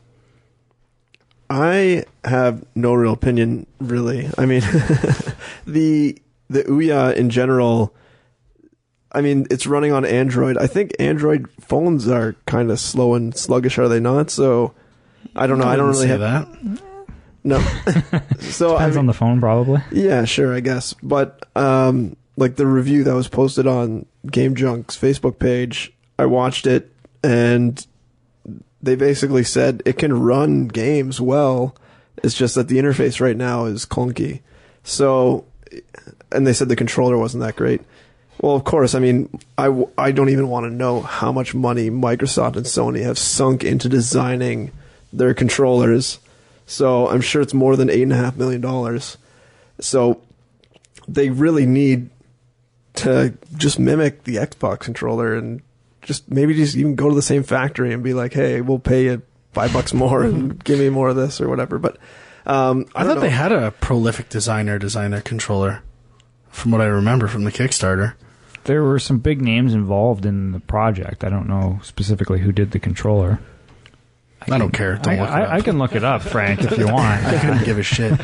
I don't think I'll be picking up an OUYA though. Regardless, I mean, unless it sounds to me, it's just going to have basically everything I can get on Steam right now, except I don't have to buy it. I mean, I know it's cheap. I know it's only like $100. Yeah. And I know they'll be improving the interface. So that really, the negative review of the interface doesn't really bug me. It would bug me if I owned it right now and was trying to use it, but it doesn't deter me from buying it. I'm already deterred, so. It increases my odds of never opening a box. That's about it.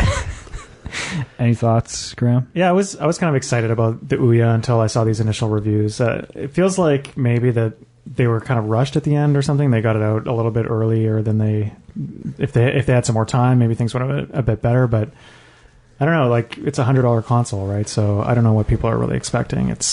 Yeah. I guess that's the problem, right? Like, it's sort of this open source thing, and people really love the idea of that, but then in their heads they're comparing it to, their Xboxes and their PlayStation 3s. Yeah.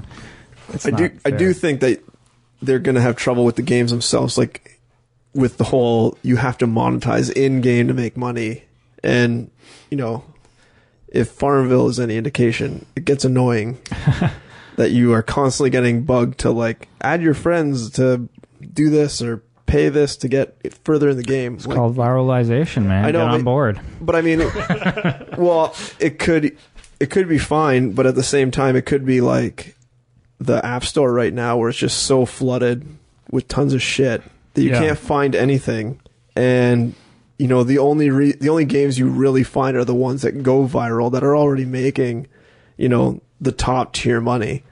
And I mean, the reason they make the top tier money is because they do the viral in-game purchases really well. You can do in-game purchases really poorly too and make no money at all. I mean, I think I mentioned last show, like the average money that an iOS developer makes like $2,000 on average, because you have these like Angry Bird guys that make tons, and then the regular guy that makes like $1.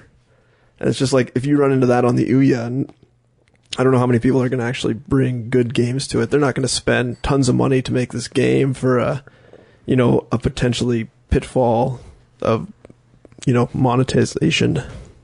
Yeah, I think that's definitely some big developers need to step up and sort of say, we're going to do something and, make great games that's going to get people's attention. But until then, it's just going to be a interesting little homebrew experimental thing. Yeah, or like ports of successful iOS games for now. Right, yeah. Okay, well, I guess this might be a good lead-in then to our top 5, which we've decided will be our top 5 game consoles of all time. Is OUYA on anybody's list at all?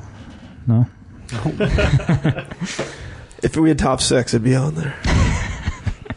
All right, well, who wants to go first? Starting at number 5. Let's have the guest go first. I get to go first. All right. So my number 5, I kind of went back and forth. Tough decision. And then when I came into Sean's studio here, I saw the Game Boy Advanced SP on his desk, and that kind of tipped the balance. Sealed the deal. Yeah. There you go. I'm going for a GBA SP right here. So, really? So yeah, we did decide that we're going to include portable consoles in this discussion, which I think is only fair. I think there's some great portable devices out there. Okay, well, let's see here. Let's take a look at my list. What's Graham's fondest Game Boy SP memory? I remember I went to Disney World on a road trip, and me and my friends, the whole time we were just playing Advance Wars. The whole trip, like standing in the lineups for the roller coasters, just passing around it. It was amazing. Best trip ever. Good game. As it turns out, my number 5 is also Game Boy Advance SP. Oh, whoa! This guy. That's what I said. Spooky. It's interesting because I think if you want to talk about, like a lot of consoles, portable or home consoles will release new versions and upgrades. And I don't think there's been a better upgrade than going from the original Game Boy Advance to this thing, which I love the design of it. I love how small it is. The backlit screen was I can't even believe that people played the original Game Boy Advance without a backlit screen. And the thing I like too about this system is that this came out at a time when everybody was just pushing forward with, 3D games, and that's all anybody wanted to play. And then this came out, and I was playing, Mario Kart, very similar to the Super Nintendo Mario Kart. Metroid Fusion. Metroid Zero Mission. It was actually the Castlevania 2D games that I really got into on this system, and it just reminded me that 2D gaming wasn't dead, and obviously it still isn't. So, yeah, I never had a Game Boy Advance SP. No? I never had that or the Advance. I had the regular Game Boy, the Ridge. I played a shit ton of Metroid 2 on that too.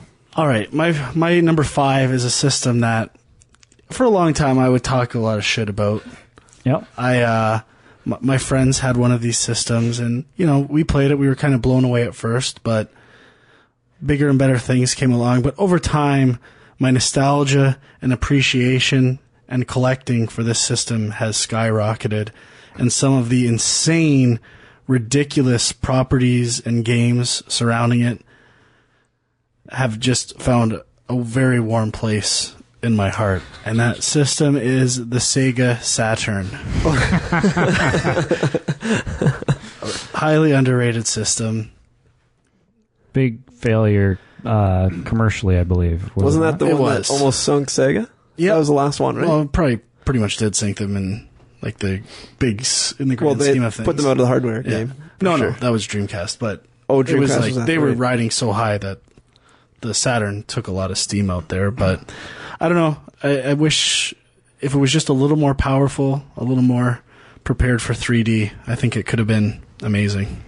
Favorite Saturn game? Favorite Saturn game? Probably Panzer Dragoon. Okay. Nice. What else? What else do I like? Knights? Yeah. Daytona? Huge library. Well, it's not that they're my favorite games. It's some of the ridiculous games like Bug 2, the Clockwork Knight games, Mr. Bones. Mr. Bones. You were really preaching Mr. Bones. These guys are not vibing on Mr. Bones, I can tell you that much right now. But the best thing about Mr. Bones was trying to watch you get it to work. It's a pretty good game, and I mean, I haven't even played some of the other ones that are supposed to be really good, like Panzer Dragoon Saga. Sonic R is terrible, but I still love it. That's the thing about the Saturn. There's terrible games that I have this insane affection for just from having played them with my friends in high school. So bad they're good? Not even so bad they're good. So average they're amazing.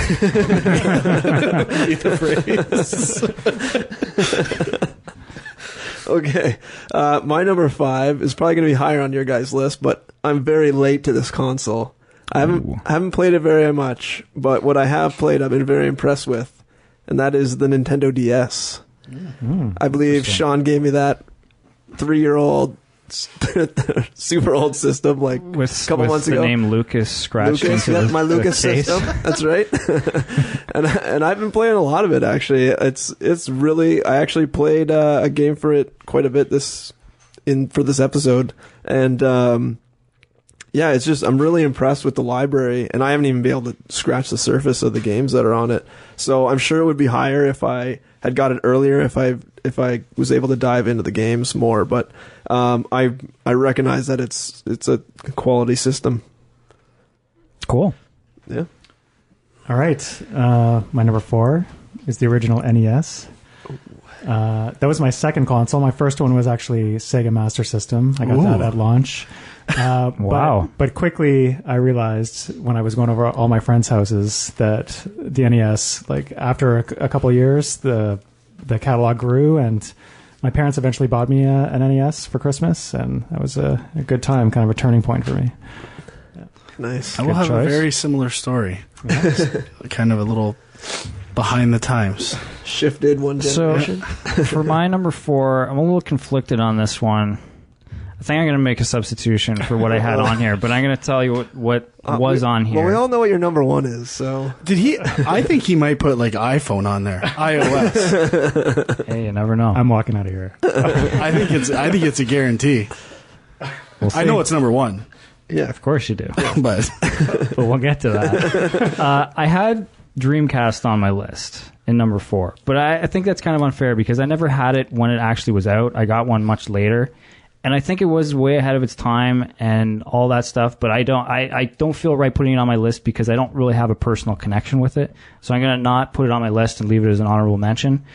My number 4, I'm going to put Nintendo 64. Nice. Maybe controversial for some. I didn't have a PlayStation 1 at this point in time, but this was the system that got me back into gaming because there was a period there where Super Nintendo came out. Too cool for school. Yeah, you're too cool. You're not. I got too cool for gaming. Well, I played sports games and that was it. And I don't know. I just kind of lost interest for a while. And then the N64 with GoldenEye and what else was like Mario, Ocarina of Wayne Time, Gretzky, Star 3D Fox hockey. 64. like just the way that they totally set the standard for the way 3D games were going to be played. I mean, even if you think that the N64, the overall revolutionary controller. Yeah. Like, even if you think that the overall crop of games wasn't amazing, there were a few landmark games on that system. So, there you go. I just realized I hadn't put it together, but my bottom 3 of my list are very telling. Number 4, PlayStation 1. Same generation as Saturn. Slightly better, in my opinion. My heyday of gaming in high school. Again, awesome games, the beginning of 3D. Again, weird, fucked up games like Loaded. Like weird first-party games that never... Based on the Metallica album? No, it was actually Pop Elite itself did the music. Nice. On a top-down shooter. Just awesome, weird 3D games. Jumping Flash, I loved when it came out. It was this only... I bought this instead of Saturn because it launched with Mortal Kombat 3, which was a huge deal for me. And I got into Tekken, tons of other new franchises, which... It opened a whole new world of gaming to me. And I still have fond memories of turning my PS1 upside down to play Resident Evil when I thought it was broken forever. It was when there was no internet. My PS1 stopped working. I had nothing to do, and I can't remember. I think it might have been in a Game Players magazine or Die Hard Game Fan. It said, "Turn your PS1 upside down and it'll work again." And I did that. And it was magical. Bought Vigilante 8 the next day. That's it for me. Right. My number 4, like Dwyer, I also didn't have a PS1. So when I bought this console, the PS2, I also played all the PS1 games that I had missed out on. I had a PS2 when I was in university, and so I played a ton of PS2 games and PS1 games, and just the library of PS2 games is so huge. There's so many good titles to play. Like I think Shadow of the Colossus. Is that right? Yeah, that is correct. Yeah, I think that game will go down as like one of the best for a long time, and games like that really blew me away because I was kind of like Dwyer. I kind of had taken a step back from games for a while, and this was my first too cool. I was way too cool. This is like my first real jump back into a hardcore gaming platform, and I think games like that really showed off what the PlayStation could do. And I didn't have a Saturn or whatever else was on. Oh, Xbox, I guess, was the other time, but my roommate did. So I mean, we were fully loaded at our place. I believe it has the most units sold out of any system. I think so, yeah. I think I looked that up. 155. I think I saw that today, actually. 155 million. Whoa. There you go. All right, number 3. All right, number 3 is Xbox 360. Ooh. Yeah, so Xbox 360, I think, really changed a lot of things, like in the gaming landscape. Like they introduced Xbox Live Arcade, they introduced achievements and gamer score, friends lists. And I spent a lot of time downloading Xbox Live Arcade games, like after this console came out. Not to mention they had a lot of really great franchises on that console as well. Like, played a lot of Gears of War, the Halo games. Good console. I would agree. Okay, my number 3 is the Nintendo Entertainment System, which is, I mean, what can you say? It's classic. Nintendo Entertainment System. It's, I mean...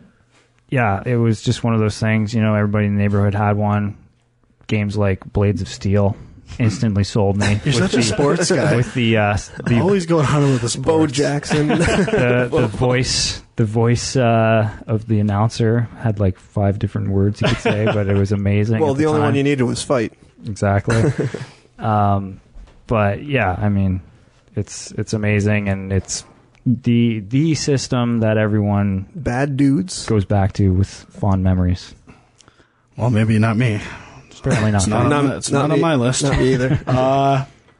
Again, my number 3 is Nintendo 64, which means my bottom 3 were all from the same generation. I didn't really realize that at first, but Nintendo 64, classic system. I remember waiting outside Walmart at 6 a.m. on that fateful Sunday, me and 2 of my friends, and we got in there, and the manager, they didn't have them out.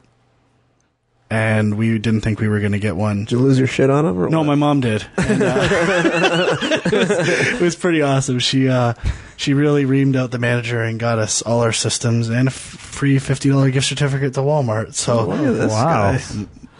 That's a game. Do not mess with my mom. Mama Knezich. But yeah, a lot of fun memories of that system. Mario 64, Banjo-Kazooie. Holy fuck. Just the rare titles alone. Oh my god, what a system. We've mentioned a lot of them already, but definitely a peak for Nintendo. Well, maybe not. It's up there though. Well, as many people would say, that's where they started to lose their dominance. I would say, yeah, it's the former high point. The plateau. It's all been downhill from there. My number 3, also the Nintendo 64. And, I mean, just piggyback on what Frank just said. I mean, great games. Wayne Gretzky 3D Hockey. Probably my best, most recent memory. Now we're getting to the real reason. I look forward to playing some more in the future as well. So do I, without Sean nattering bringing me down ahead of time. Well, you need a proper warm-up next time. Yeah. But I mean, like, even just like Super Mario 64 was probably the first game I played, and that game was probably the first good-looking 3D game I ever played. I think I had played some PlayStation games, but they were pretty polygonal. It was so smart in its simplistic art style. Yeah. Like, not complicating things with... It was so sparse, but visually unique. It was amazing art design in that game. I think that was the first game I remember to, like, wanting to explore that castle and, you know, find the nooks and crannies. And they always would put, like, coins in, like, weird spots that you knew they put there just so people would explore to find them. And I don't know, I think they just did a really good job. I remember losing my shit the first time I saw a screenshot of Metal Mario. Holy. That's it for me. That's good enough. All right, what are we on? Number 2. My number 2 is the PS3. Whoa. So if you had asked me a couple of years ago, this would have been reversed with the Xbox 360, but Sony has, I don't know, they've done a really great job of like updating the console, like just constantly improving it. Like the XMB, I think, is way better than what it was before. Well, maybe not the new store. I'm not really a big fan of that, but like all the trophy stuff that they're doing is really awesome. My PS3 is backwards compatible with PS2, and I've never had a PS2, so I was actually able to go back and play a ton of games that I've never played before, like Ico and Shadow of the Colossus and the God of War games, and I don't know, the Uncharted franchise. I love it. I don't know. I just think right now, this generation for me, the PS3, while at first was kind of like a step below, is now like skyrocketed, and it's my favorite console. Yeah. Well, I'm with you on that sentiment. Xbox 360 is still number 2 on my list, and I think you hit the nail on the head with everything you said before. I mean, I think for me, this generation, PS3 has kind of slowly overtaken it for me, and I actually prefer playing on the PS3 now. But I think the Xbox 360 did so many things right initially, with the exception of all the overheating, red ring, dying systems. But I think, like the Xbox Live initially came out with the first Xbox, but I think they upgraded everything so much, like introduced so many more features, and everybody copied it after that. Yeah. And the controller, I think, is my favorite game controller of all time. Just putting it out there. Wow, it's really interesting because I have very interesting sentiments to both of you. And my number 2 is the PS3. Yeah. But what it comes down to is I agree with Graham. I was really torn on the idea that really Xbox had a lot of the ingenuity in terms of live arcade, just friends lists, achievements. But then Sony's so good at letting other people make stuff up and doing it better. And I feel a lot of their franchises are like that. And then just trophies I like more than achievements. What was the first thing I said? This was Xbox Live Arcade. Yeah. As far as I'm concerned, PSN games are way better now. Yeah. And they actually have some. Yeah, and to me, they eclipse them. Super Stardust HD, Dead Nation, same developer. I probably should have diversified a bit there. But so Guacamelee in the mix. A couple, what are my other favorites? Just some of the HD remakes on there. Okami.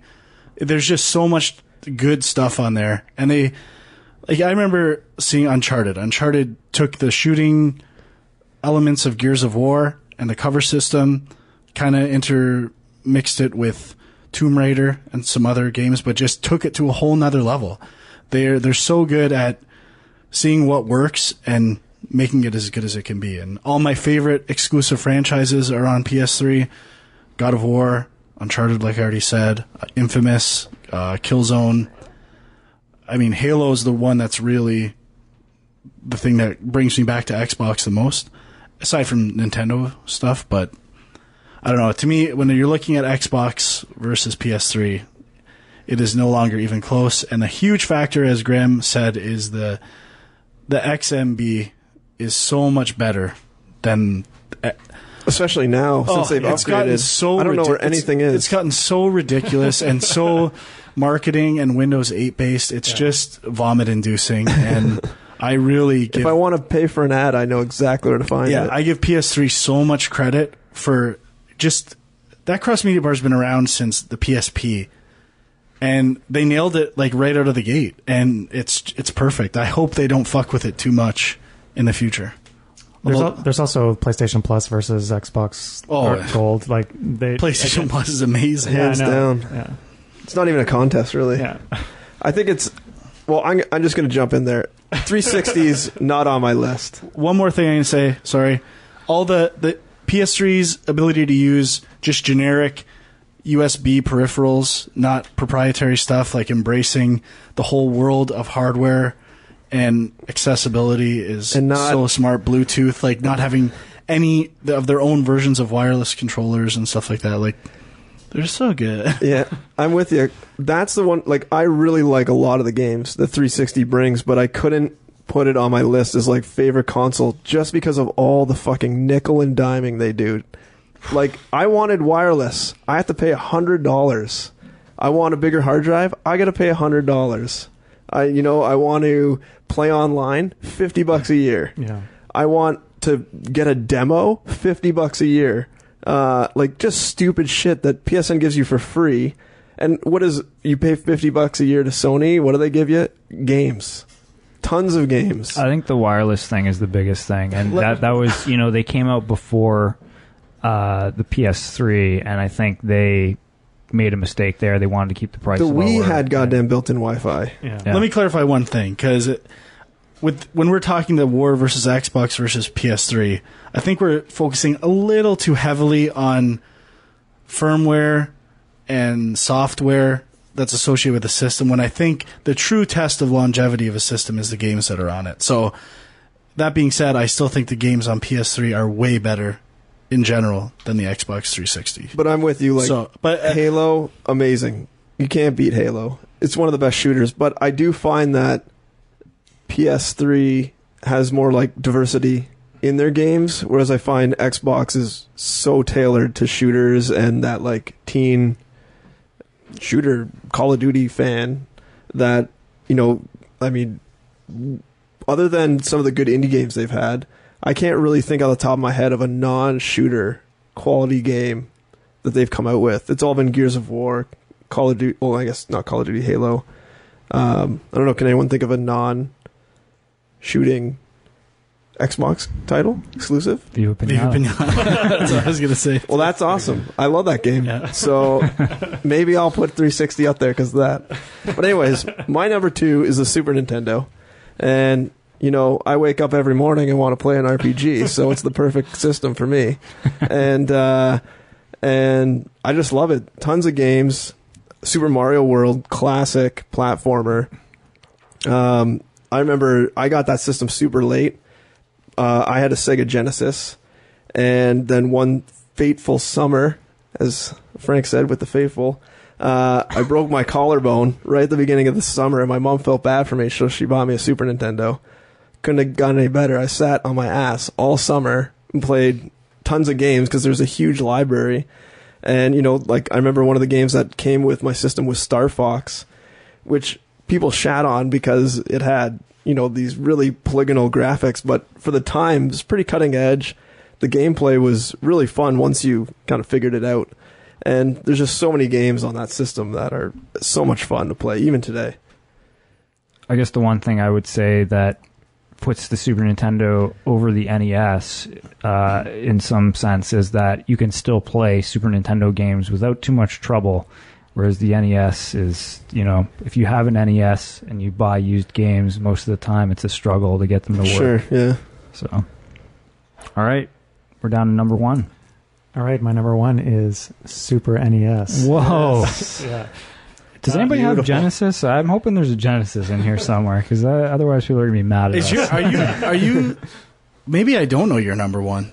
I don't know. Maybe you don't. I know his. Maybe. I thought it was going to be Commodore 64. So did I. But it's not. It's going to be PS3, I think. Wait, it's Commodore 64. I think it's Super Nintendo. Console? I don't know about that. It's obviously Super Nintendo. I don't know. Look at this. The mystery.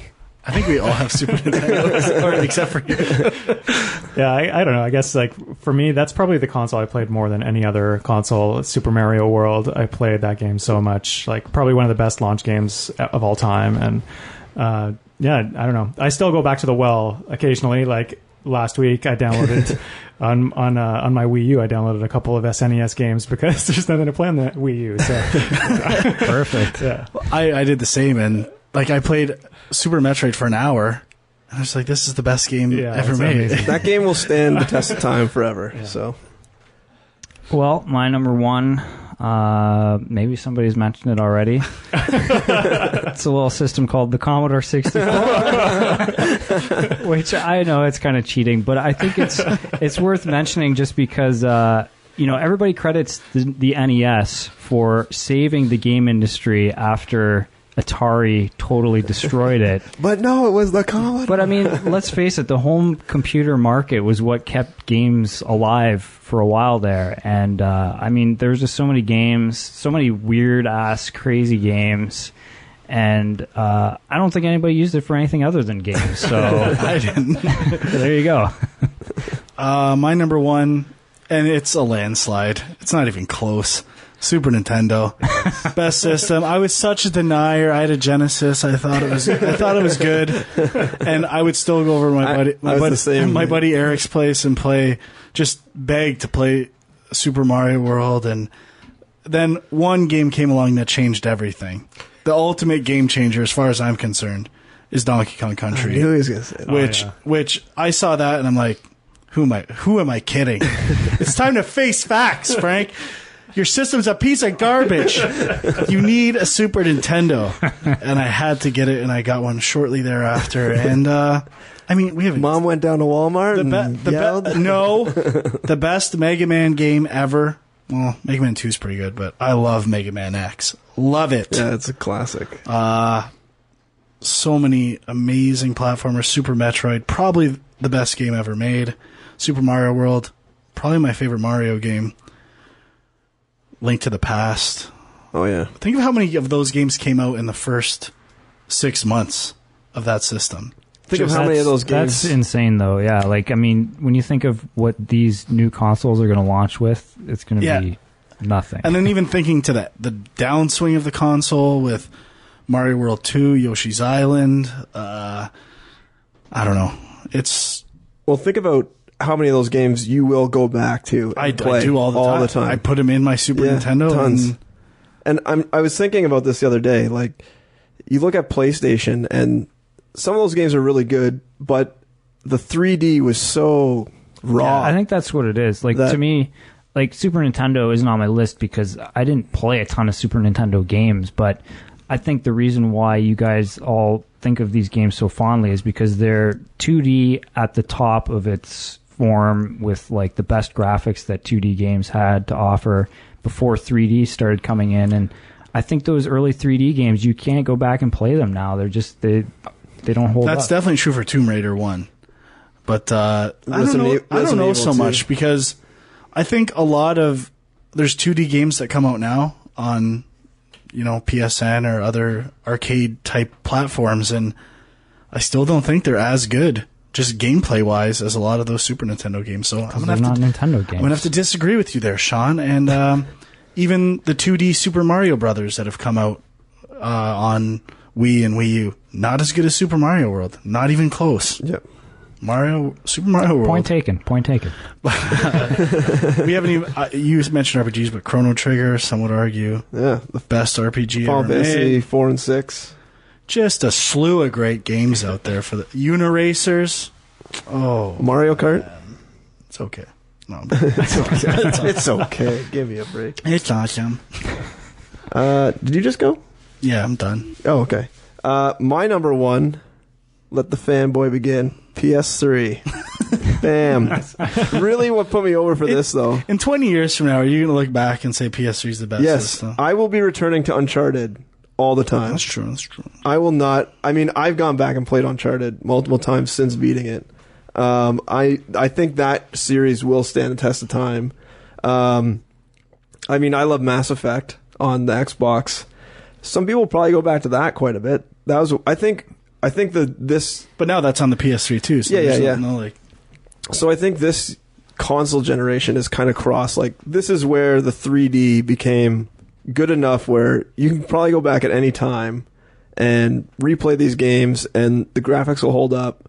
The controls will hold up because they didn't have to, deal with camera issues, right? Because of the DualShocks. So, I don't know. There's just so many good games on the PS3, especially the PSN. I mean, I don't know how many games I have constantly in my PSN list. PS Plus has basically opened tons of games I never would have played. Like, I just played Spec Ops: The Line through PlayStation Plus, and like I was amazed at how good that game was. And I never would have played it unless I got it through PlayStation Plus. And that's a game I could see myself going back to, maybe not as often as Uncharted, but still stands up. I think it would stand up for a while. Maybe it's just not well known. I don't know. Just PS Plus, PS3. For N64, you never mentioned one of your favorites, Beetle Adventure. Oh racing. Yeah, that's probably one of the best, like kart racing, and Diddy Kong racing. Oh yeah, yeah, like kart racing was alive and strong on the N64. Yeah, sure was. Not as good as the original Mario Kart, though. No, better. Okay. Anybody have any honorable mentions? I feel like there's got to be something that's... No. I almost said PS Vita as my number 5. I almost mentioned that as well. I'll give it an honorable mention to that. I mean, there's just not enough games yet, but I think it's an amazing system, and I think it's going to get there. But yeah. Xbox 360 for me, honorable, since it wasn't on my list, but... Okay. What would be honorable? Genesis, since no one had it on their list. Neo Geo, nobody mentioned that. No. I'm trying to think if I'm missing a section of games on my wall. You know what? TurboGrafx. I'm going to say GameCube. Interesting. I hate to be... Doesn't get a lot of love. So nostalgic about it. I gave a serious thought to putting all Nintendo systems on my top 5, but in the interest of diversity, I switched it up. But GameCube, I think, has a lot of great first-party games and should not be neglected. I think it's kind of gone into the recesses of people's minds, and that's the biggest mistake you'll ever make. Just remember that. All right. Write that down. Oh, I forgot Wave Race 64 for Nintendo 64. Holy shit. All right, so let's move on and talk about some games we've been playing. I actually don't have a ton to talk about here, so I'll let you guys do most of the talking. Okay. What? Well, I think Graham and I have played some similar stuff, and I also have not played a lot. I've focused a lot of time into specific games and trying to complete them 100% and platinum them, etc., etc. So, Graham, why don't you start? I did the exact opposite of Frank. I tried to play as many games as possible and just get through them. I guess I'm not going to talk about everything I played, but some of the ones that might be more interesting to talk about, Bioshock Infinite. Which I platinumed. So it took me a while to get through this game because I hit a point in it where I was just like, I felt like I was just replaying Bioshock, and this might be... I think everyone... Did you do a lot of backtracking? No, but there's way less backtracking in this one. It was mostly the combats and the feeling of the of the setting. Like, I mean, the setting's very different, but the feeling of the universe was very similar for me. And I kind of forced myself to get through it because I kept hearing like all this super positive press about the game and how the ending was amazing and all this stuff. And I don't know, for me, it just didn't click with me, and I was kind of just let down by the way everything turned out. And I think I'm like one of the only people that felt like that, but I'd like to hear Frank's opinion again. I will say this. When I played the game on normal, I thought that the salts was way...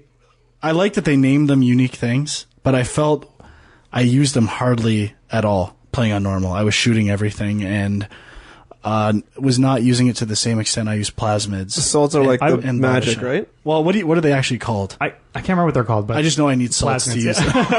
I got like 2 really good ones, and then I just stuck with one of them and just used it repeatedly. It seemed to work almost always. Yeah, I was just shooting everyone, and I really liked it. I thought I love the world. I love the reskinning of Bioshock, and I thought it was different enough for me to get through it. It didn't feel like a chore. I didn't think it's kind of, I don't know if we want to get into spoilers or not, but I'll say there's an interdimensional aspect that, while I liked it, I don't think it was on point enough I don't think it makes perfect sense. I don't think you can ever do a game like that and have it wrap up perfectly. Yeah, I had problems with that. So I liked the scope of the concept and the inspiration behind it, particularly how it lent itself to the name Bioshock Infinite. Like, I was like, what's this name mean? Why is it important? And I think that meaning is there. And I liked, why can't I think of her name? The main girl character. Elizabeth, yeah. I thought she was really well done. And I liked it for the most part. Now, I went back and played it on 1999 mode to get the platinum. And that was quite difficult, and without a few exploits, I doubt I would have done it. But I think I did find it more enjoyable on that difficulty, having to use more strategies. Because the combat was better? Yeah, and I definitely had to exploit my powers more. What's 1999 mode? It's like harder than hard mode. Okay. Yeah, I think I agree with like a lot of the things that you liked about the game. Like, the environments were beautiful. Elizabeth was an awesome character. But I just felt like it was really repetitive for me. I didn't like the rail stuff that they had. Like, I know that was a big thing that they were showing initially, but like combat with the rails, I really didn't like it. I was always like, I don't know where I am. I don't know where the enemies are. Like, finding myself confused. Yeah, I found it again. Obviously being more familiar with the environments, I liked it on my second playthrough more. Yeah. But the songbird was an image that I loved leading up to the game, and I felt that was kind of underutilized. I guess it's almost like the shark in Jaws. If you show it too much, it kind of loses its impact. But so they're walking a line there. I don't know. I say I would like to have seen more of that, or maybe have a little more interaction with that. But I don't know. I still like the idea of the songbird. And I don't want to say too much without completely ruining the game for people. But there's some callbacks towards the end, which I liked as well. And I don't know, I just thought it was a pretty decent single-player experience for me.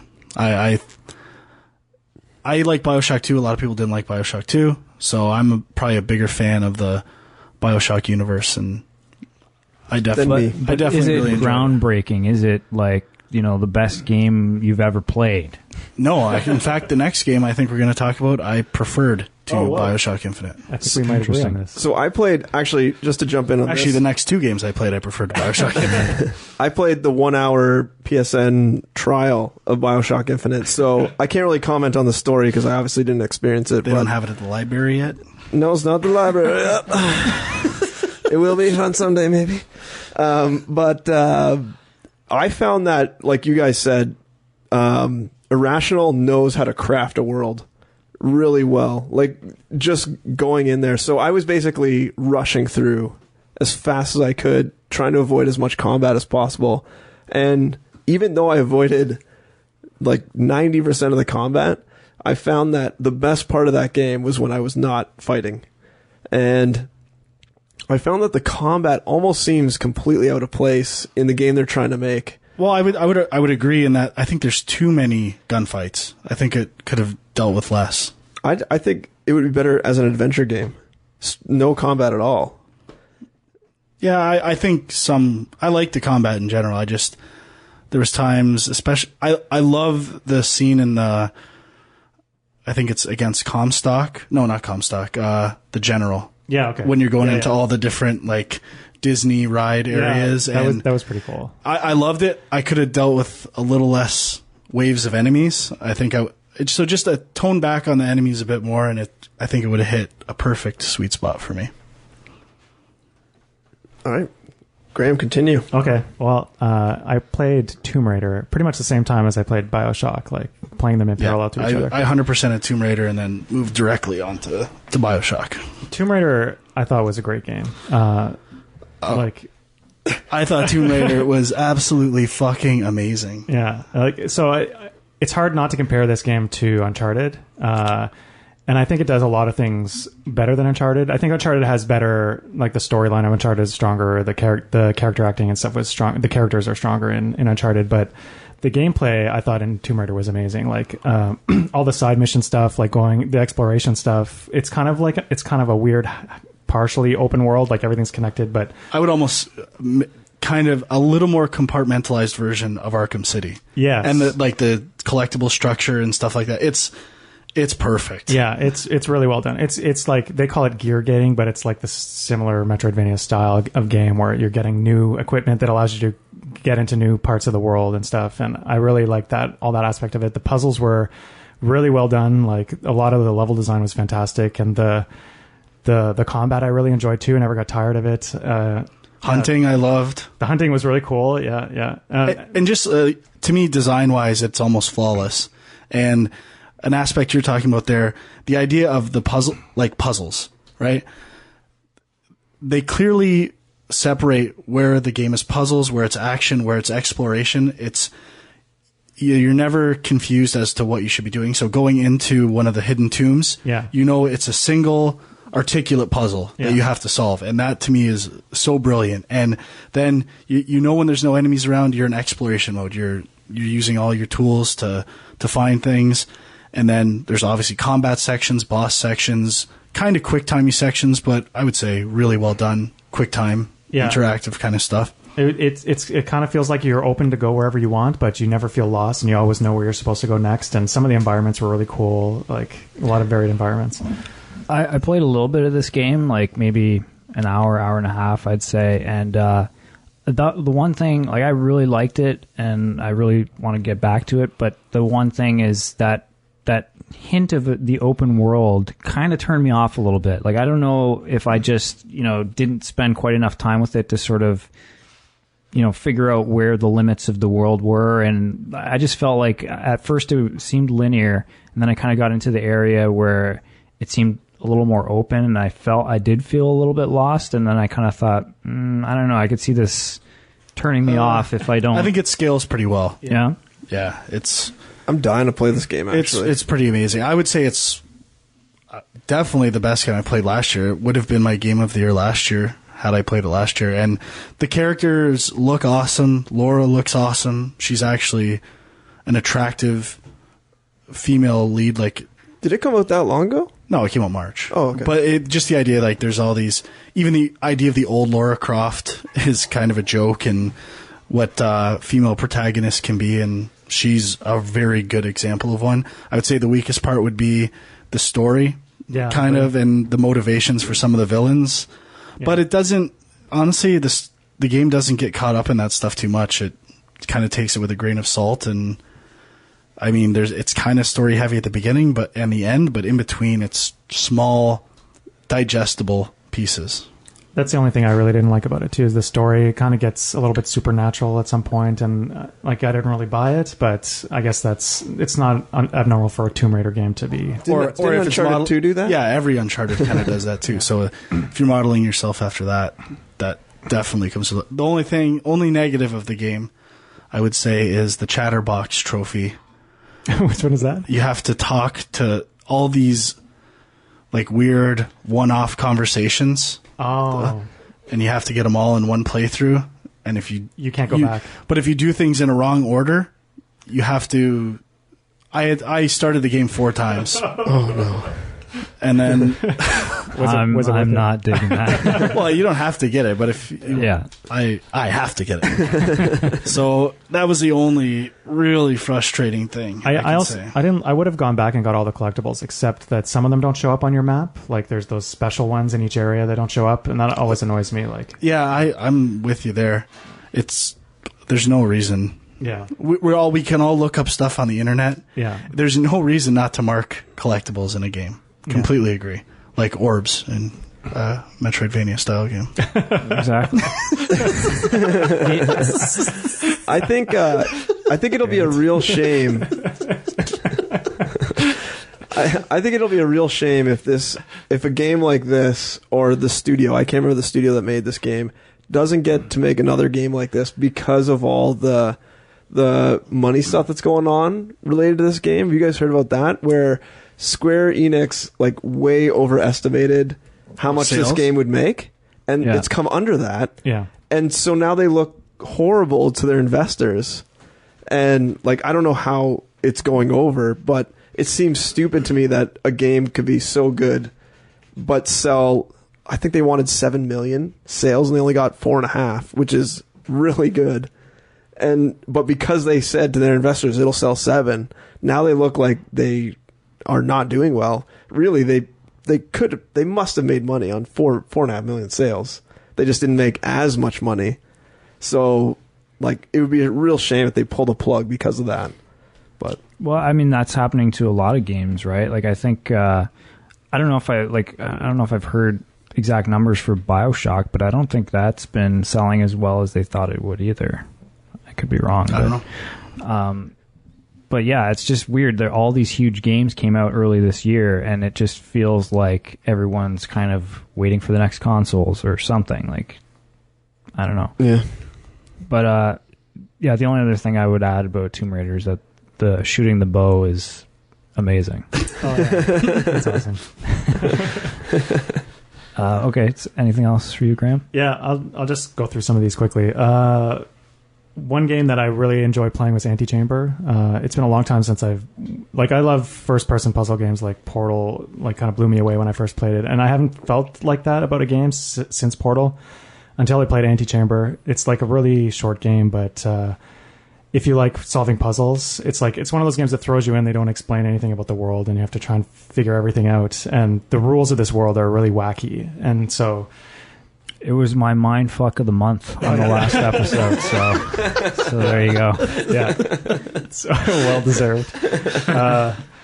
I play this cool game on Android. I guess it's also on iOS called The Room, which is also a puzzle game. I've seen the screenshot, the title screen, in a lot of things, but I've never played it. It's a great game. It's basically you're given a puzzle box and you have to try and figure out how to open the box. There's different contraptions and stuff, and then inside of that box there's another box, and it has more complicated puzzles, and you just kind of work your way down through these puzzles. It's like an upgraded version of Curiosity.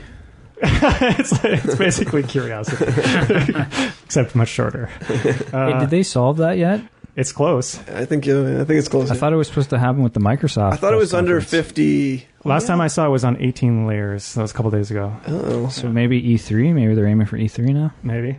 I think they just keep adding layers. Oh, yeah, it's definitely controlled in some way. No, there's numbers now. You can see what layer they're on. Really? So, yeah. The countdown is on. Yeah. There's even a big countdown in the background when you're in there. So the estimated time, I guess. Another really cool thing that I played is called Candy Box. Have you guys tried this game? No. I've heard of it. Candy Box. Just go to Google, type Candy Box. click the first result, and you'll be playing Candy Box. It's like an in-browser JavaScript game. Is this like Frog Fractions? It's like it's very that's the game I would compare it most to, because Frog Fractions, you think it's something and then it changes and then changes again. These guys hated Frog Fractions, Graham. Really? They hated it. We didn't hate it. We just didn't get it. This is more of a true. I would say Candy Box is an RPG, but when you first go in there, you don't know what you're doing, and it's pretty cool to play around with it. Yeah, that's all I really want to talk about. Okay. All right. Okay.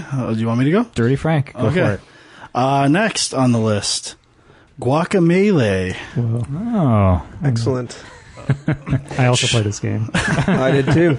Now, I will say this. I got Guacamelee the day it came out, and I was playing it for 4 hours, and up until the Jaguar boss fight, I thought it was literally a perfect game. Like, it is amazing. It's, many games have tried to recreate a Metroid style game, and I actually thought Guacamelee did it perfectly, putting its own, butter them up a little more. I'm being honest. I would be saying that. He's saying the nice stuff first. I would be saying that even if he wasn't here. And I thought all the presentation stuff was amazing. I think the combat has such an awesome rigid feel, and like making your own combos makes perfect sense. It doesn't feel loose at all. There's good delays on all the hits, and I think it could even be comparable to a lot of 2D fighters. A lot of the design elements that went into the fighting mechanics, and I think it's the best Metroid style game I've played in a long time. And like I said, the only thing I think a lot of people in reviews that I've seen have been talking about the difficulty really ramping up, and I don't think it gets that difficult. I would say there's one teensy thing I would change, and it would be the time delays between boss enemy attacks, because they're a little random, and I feel I would get into chains where I couldn't even get up and I was getting hit again. Yeah. And I found that on hard, especially. You're actually, that's a good point. We're actually trying to fix that right now. Yeah? So, yeah. It is now a perfect game. It's only, that's the only thing I would say. Yeah. The delays between attacks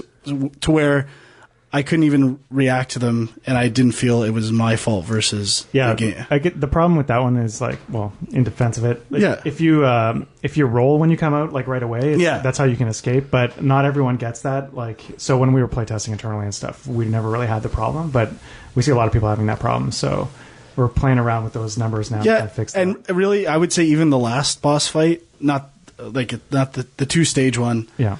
The first stage is a little tougher, but the Jaguar one was the one that maybe it was just the biggest increase to me. But even on hard mode, I didn't think it was terribly, terribly annoyingly difficult. I thought it was pretty fair, and I did use the roll a lot. And with a lot of, I'm sure people snap about some of the rooms with the beam enemies. Yeah, I was snapping a little bit on those, but I got used to those, and those guys are tough. For me, it's like. It is difficult, and it's more difficult than the blob games. Yeah, but it's like right at the right level for me anyway. Like, because it's stuff that you can kind of keep doing it over and over again without, like, the checkpoints are well done, I think. So and even with, there was something I was stuck on at one point, and then I just came back like a day later and I did it like on my first try. So it's something where it's like you feel like you're making progress, and then you know what you have to do. It's just a matter of executing. Yeah, and the platforming elements using the combat, like the different special moves to go around things, and that stuff is amazing. And the idea, this is one thing that I was very aware of in Guacamelee after playing Super Metroid again. There's so many puzzles or like hidden things you encounter in Guacamelee that you can get the first time you see them. There's not too many things.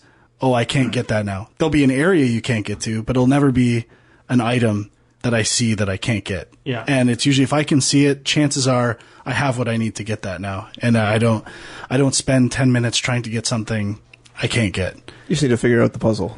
Yeah, and I thought they were perfect difficulty level. That's kind of where I see, like, Drinkbox is getting better and better at design stuff, so pretty excited about that. I like it's tough playing someone when you know them playing their game, and this was not a tough one to play. It was amazing. Thanks. I know it would have been. It's definitely would be in the top 3 games I've played this year, but it could have been number 1. maybe with the patch it'll be even closer. All right, but I could have been wrong before too when I made that little jab about the orbs, because it might be I'm not in areas where the orbs are yet. They might show up as an empty circle on the map once you're in the area. The orbs are intentionally well hidden. Sure. Yeah. Well, I couldn't believe I found the one in Guac's house. Okay. Like by switching dimensions. Yeah. I was just fucking around in there and I found I'm amazing. How'd I find that? Well, I also played it, though I don't know, like, I didn't really develop this game, so although I was there, I didn't really have a big hand in doing it. So I got it the day before it came out. Way better than you.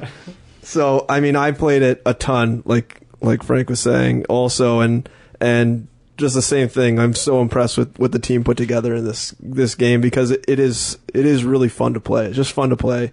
Platforming's so good. The puzzles are so good. Sorry, like I was saying, if it wouldn't have been for like that frustration, I would have played this game beginning to end and probably started a second run in the same day. I think the most I was frustrated was in the tree special area to get the orb tree, the tree orb. Yes. That platforming is extremely challenging. I haven't gotten that yet.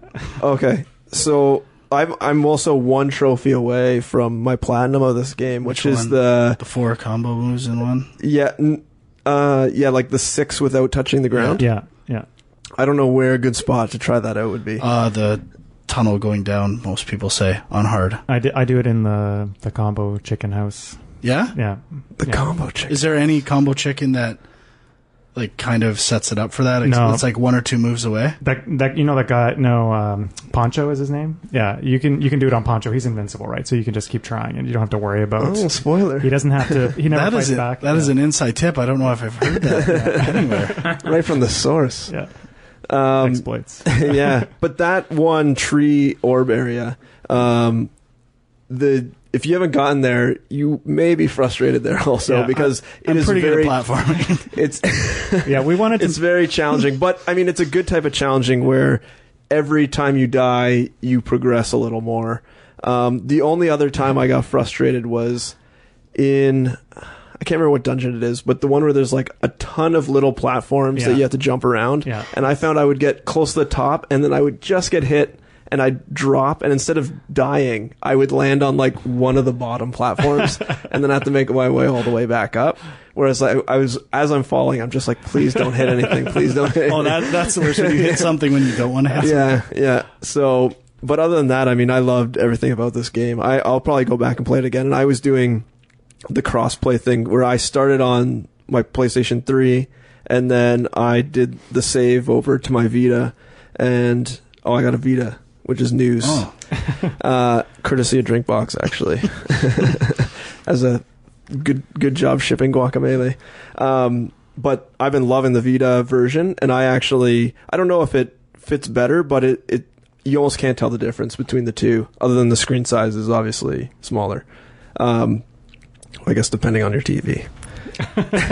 Well, I never played the PS3 version. I've only played it on the Vita, but I think it looks amazing on the Vita. Like, I don't know if it's like the smaller screen just, makes it pop or something, but like, because I had played the beta a bit on the PC, and I don't know if it's just like polish or what, but I couldn't believe it looked so much better on the Vita, and well, the artwork's amazing too, which we haven't mentioned. Yeah, I was just gonna say that I think visually the game's awesome. Like, I love all the little touches. Like, I love when you get like a new move and it does like the crazy flashing thing. Like, I don't know how many people got seizures from that. The verses before boss fight. Yeah, all those things are awesome.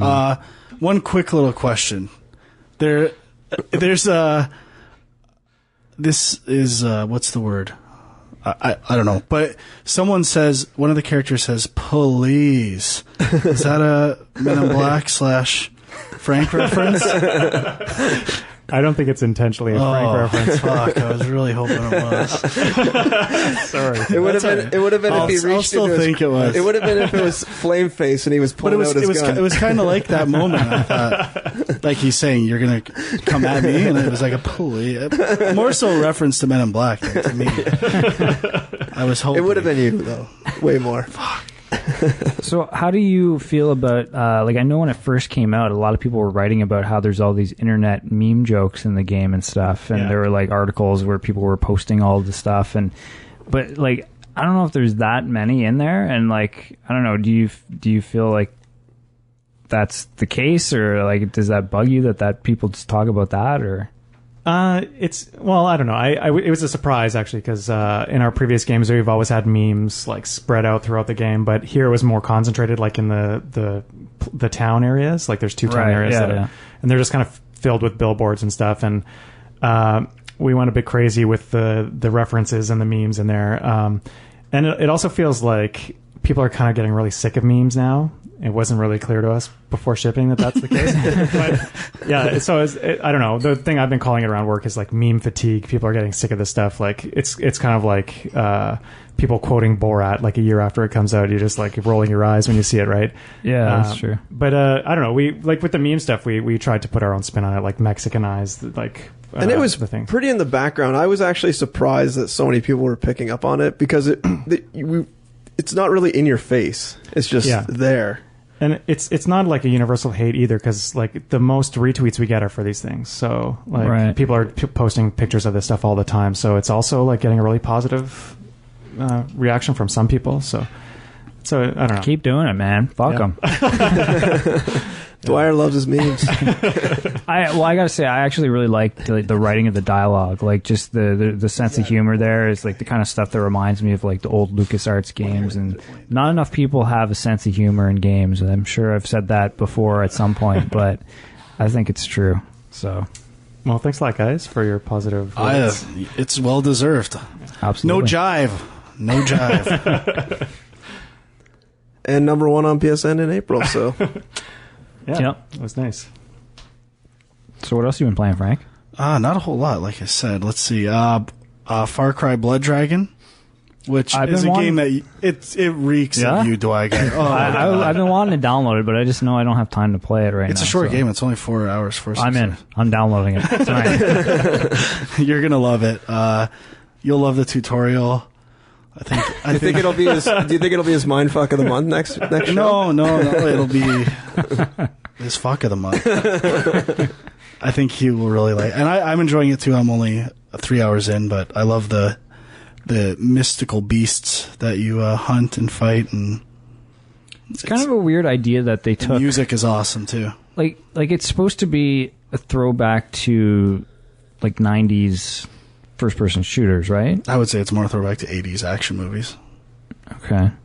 It just seemed weird to me that they're building this on the Far Cry 3 engine, but it almost seemed like it was supposed to be like a Duke Nukem kind of thing. I wouldn't say that. No? I'd say it's more just an 80s weird retro skin version of Far Cry.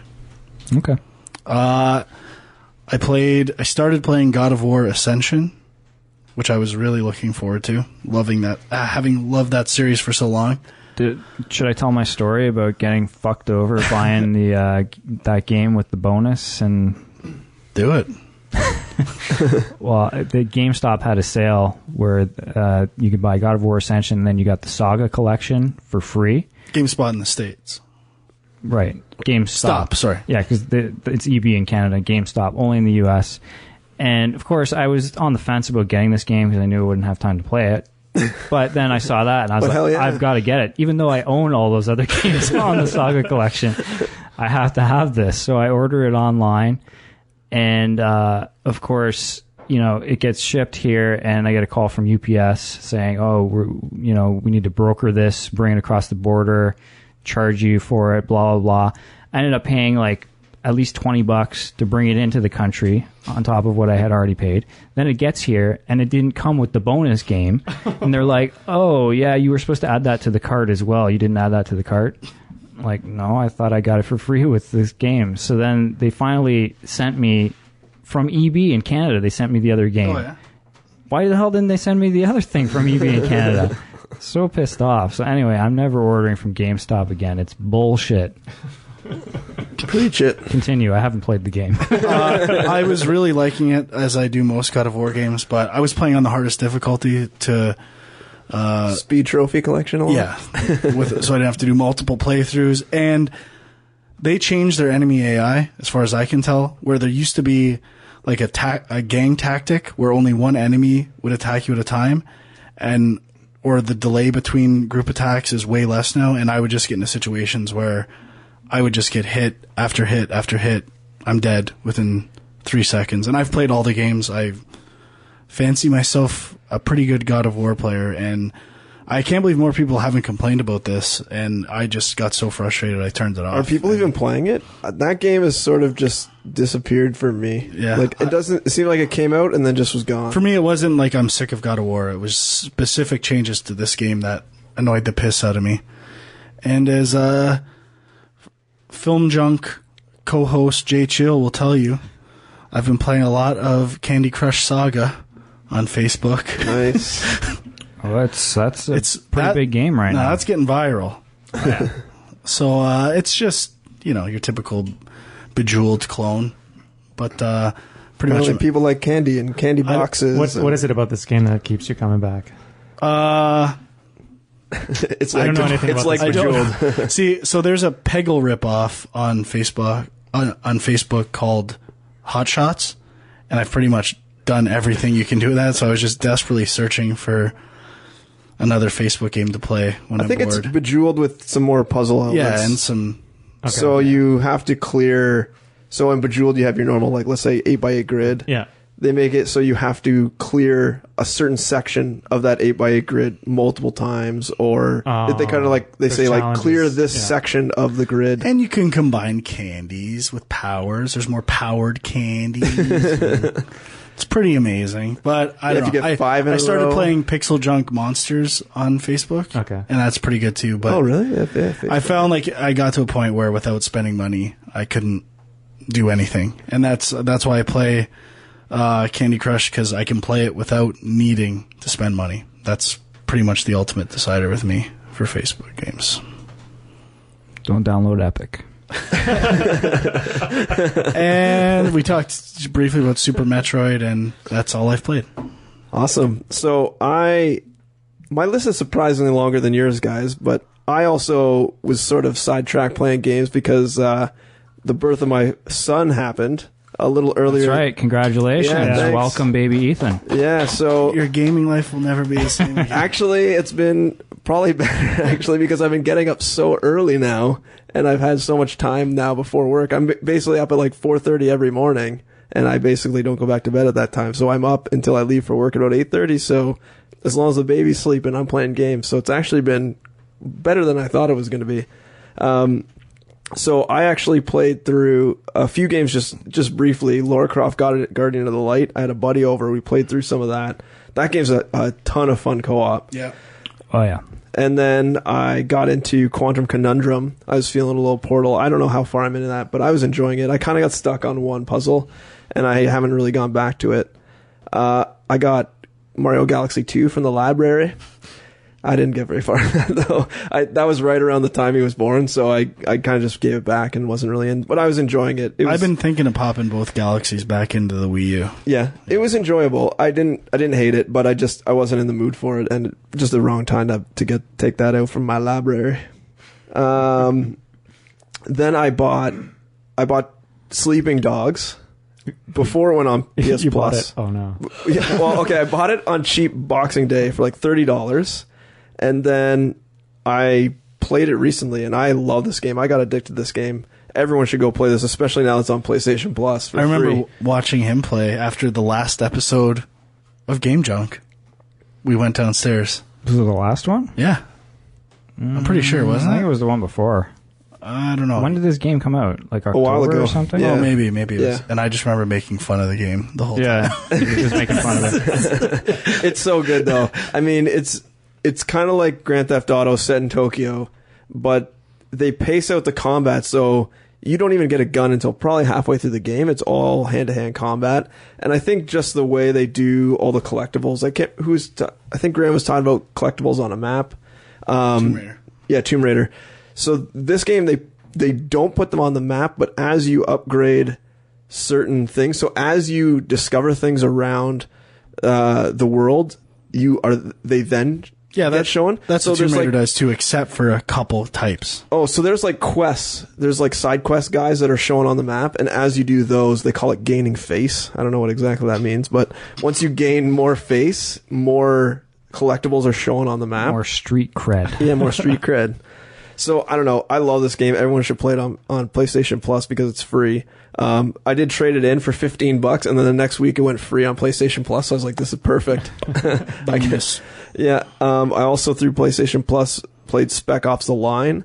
I realized I love third-person action shooter games, which is probably why I love Binary Domain. You do. Yeah, and I like Gears of War. So I mean, this game is great. Everyone was saying the story's awesome. It's pretty good. I wouldn't say it's amazing. It's not like the best story, but it really does. If you want a mindfuck of the month and you're desperate, this could give you a mindfuck of the month. So it's got some twists and turns in it that you might. Desperate. You might.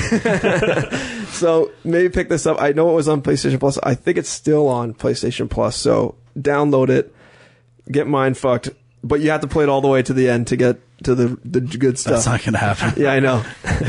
But it's not going to be my mindfuck of the month. But they do a good job of making you have to make decisions and making you feel bad about it. So it's kind of like, do you save this one person or? It's kind of like the Walking Dead game. Yeah, sort of. So they put you in good moral. I mean, I don't think it really has a big impact in the long scheme of the game, but in that moment, it's very impactful, and they do a good job crafting the situation.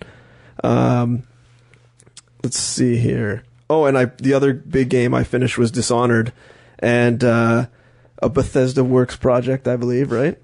I expected to absolutely hate this game, but I actually loved it because it's very similar to Bioshock, but the stealth and the sneaking aspects are what I like about it. I don't like the combat particularly. I spent most of my time avoiding combat, which I think is why I liked it so much. I think if I went through this game trying to kill everything, I wouldn't have enjoyed it as much. I really enjoyed trying to sneak around and find all the secrets and look around, and I beat it, and I contemplating going back and trying to platinum it, but I love the art style of the game. Menus and interfaces included. Yeah, they made a lot of good decisions about the interface that really, and some of the stuff I didn't realize at first, and that was, I was like, oh man, I really wish I could just see where guys were through walls, and I didn't realize that was actually one of the powers you can buy. So probably I would have been a little even less frustrated if I knew that and I bought that ahead of time. But overall, I really like that game. I think people should like it up or pick it up if they like. Lick it up, just like it Kiss. All over. If they like stealthy action games. And then the last game I really played was on the Vita. I played the FIFA soccer demo. Which one, the original one or the new one? I don't know. Whichever one's on the demo, PSN. Anyways, a soccer game or football, however. There's been two versions, right? The one that came out at launch and then the most recent 13 one. I think it must be the recent one. Okay. But I must say, this game made me a believer that FIFA is amazing on the Vita because of the back touchpad. And you can aim all your shots super accurately. That was always my problem with FIFA, is that you'd hold down the shoot button and you're trying to run and aim at the same time, and you could never really, you almost all the time shoot it way over the net. Whereas with the touchpad, you actually use the touchpad to aim to the corner you want. So now you could be running right and very easily shoot bottom left corner, shoot whichever corner you want. It made it really easy to aim, which I find is always the problem in soccer and even in hockey. Yeah. Though I think hockey would probably be a little hockey's a little easier with the right dangle stick stuff now, but I think the Vita could be a really good platform to play FIFA on next year, and I'll probably look into picking that up. And that's it for me. All right, I only got a couple other things. On the topic of Metroidvania, I actually Look at him picked up rubbing his hands. Castlevania Lords of Shadow Mirror of Fate, which is probably the longest Castlevania title to date. And I was really psyched for this, and then the reviews came out and were not so good, and I was like, I better pick it up. do I want to pick it up? I don't know. I was like, you know what? I'll give it a chance. And I actually really like the game. I don't know why the reviews were so negative. I mean, I think visually it's not the greatest.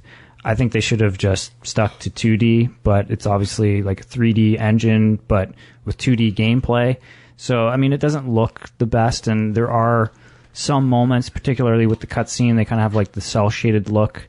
You know, it doesn't look amazing, and there's a few moments where it feels like there's some slowdown happening, but I think actually what it is just the game itself is a little bit slower than, you know, what we're used to with Castlevania games.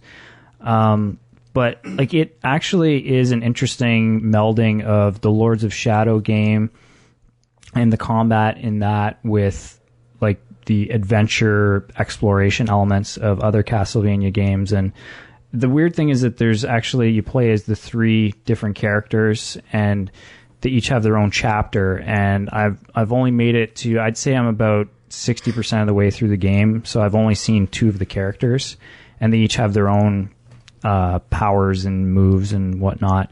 And I've heard that the second and third characters just kind of get boring and repetitive after a while, so maybe it will get to that for me, but I don't know, I really liked the first half of the game and what I've seen of it so far. So, I mean, if you like the Castlevania games for the DS and whatnot, I would say don't necessarily be scared off by the reviews. But the other stuff I've been playing, I recently downloaded Mario and Donkey Kong Minis on the Move, which is an eShop game for the 3DS. And I like a lot of the other Mario and Donkey Kong games. First 2 were kind of puzzle platformers. Then they kind of had a few where they did almost like a Lemmings type thing where you have to get these group of Marios across a map. And this one is actually a strange hybrid of... It feels like Nintendo has actually been playing iOS games, believe it or not. Because it actually kind of reminds me of Train Yard, and I think there's other games that have kind of used the same idea of like building a track. But you have like sort of an overhead map with like a grid, and you have to get your guy from one end to the other. And what happens is there's pieces that drop down kind of like Tetris, and you have to drag them onto the grid and piece them together to make them walk the right way. But there's also timing elements to it, and like sometimes you have to put a piece down, let him walk over it, and then erase that piece and put something else there because he's coming back around again. So like it starts off really simple, but then very quickly you can see how there's a lot of interesting and clever puzzles they can make with this thing. And I guess there's like a bunch of different modes and mini games. I haven't really looked at any of the other stuff, but the main gameplay mode I thought was actually pretty cool. So, and the other thing is, I don't know how many Nintendo games have done this before, but in terms of looking like an iOS game, it's got that same format of like you've got, 10 different levels, and then it has like how many stars you've got on that level. Like it feels like an iOS game. So it's weird. Like as much as people have been kind of pushing and saying Nintendo should start putting out their games on iOS, and I don't think they will, but they're clearly paying attention to it because a lot of those games are in their wheelhouse, I think. The merger I would want most in the world. Apple and Nintendo. There you go. Maybe one day. You never know.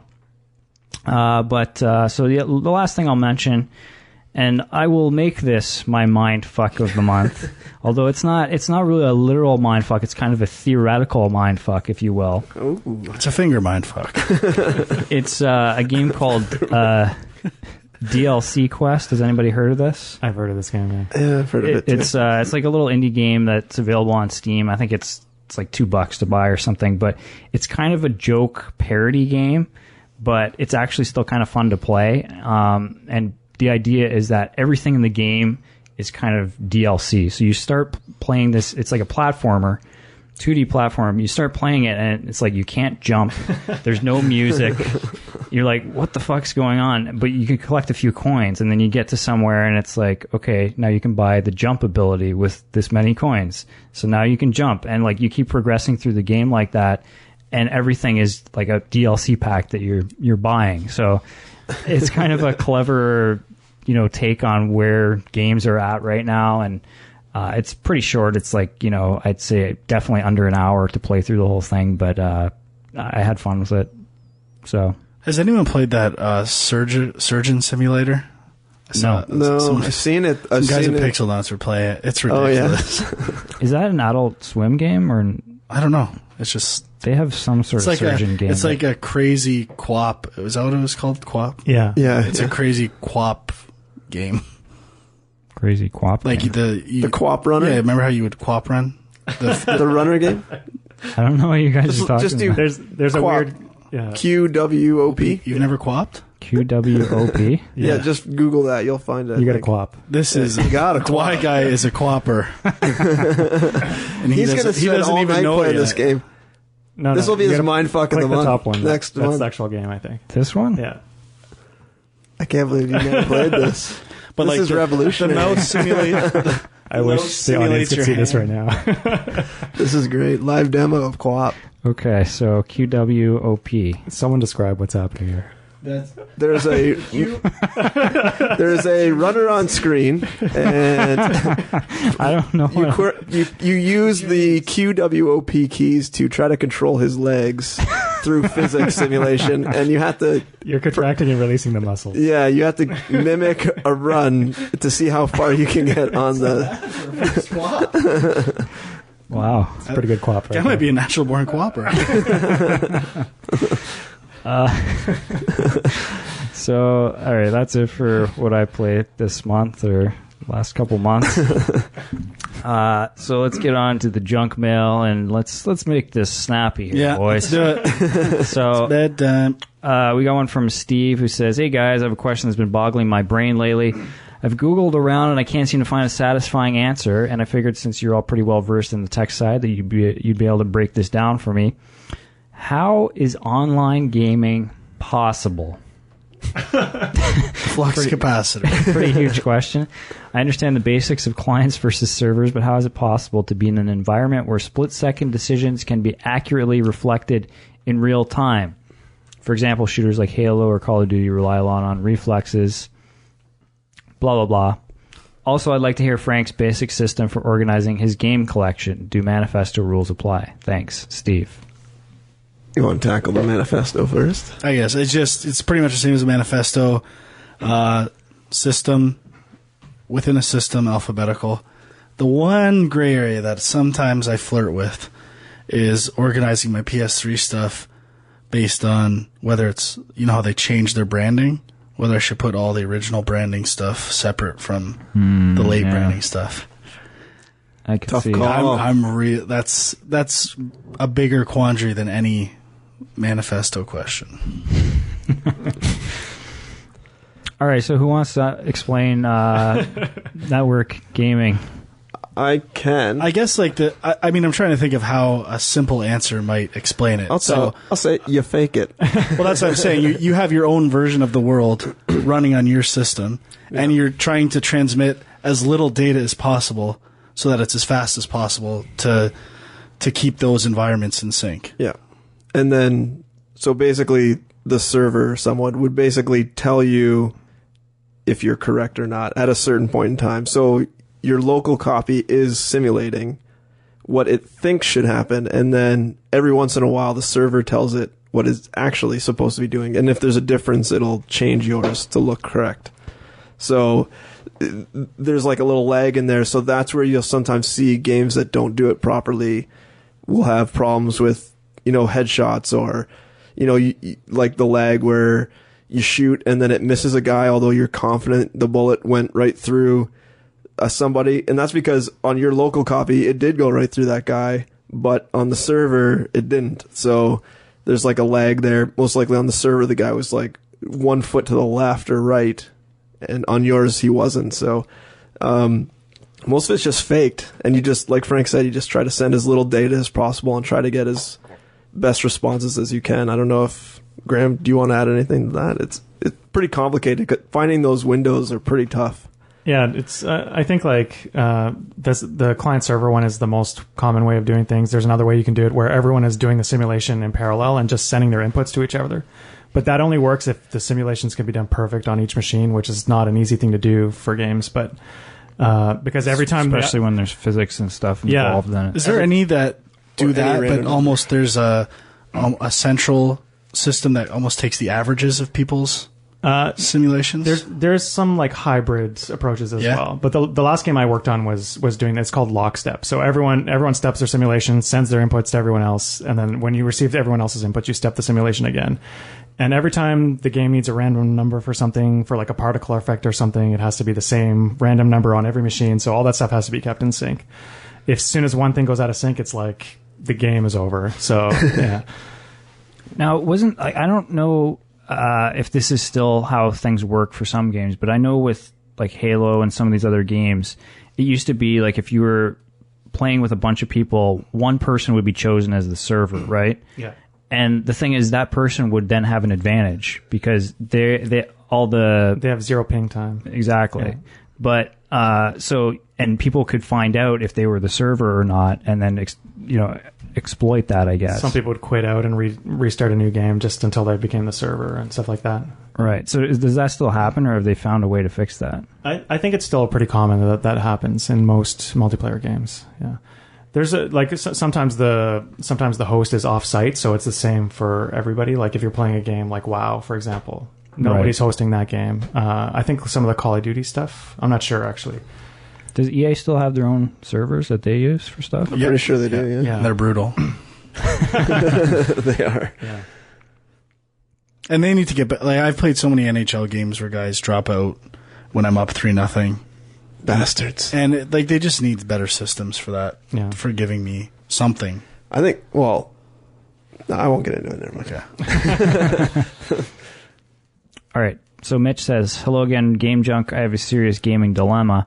I was born in 1992, and my first console was PlayStation 1. Since then, I've stuck with PlayStation and have had both Xboxes, but I've never had a Nintendo console. When I listen to your show or talk to friends, it seems like I'm the only person with essentially zero Nintendo experience. Where should I go from here? Is it too late? And should I just forget about it? Should I look around for an N64 or something older? Thanks, Mitch. I think you'd have pretty good luck just going to a used game store, pick up an SNES and a bunch of cartridges. And I got an even better selection. Get a Wii or Wii U and just do Virtual Console. Because almost all the games you'll want to play... Or do ROMs. Get it OUYA and ROM. Yeah. or get one of those stupid 3-in-1 consoles. Yeah. And buy stuff from flea markets. But, I mean, just think of this guy's situation. He has never played a Mario Brothers game.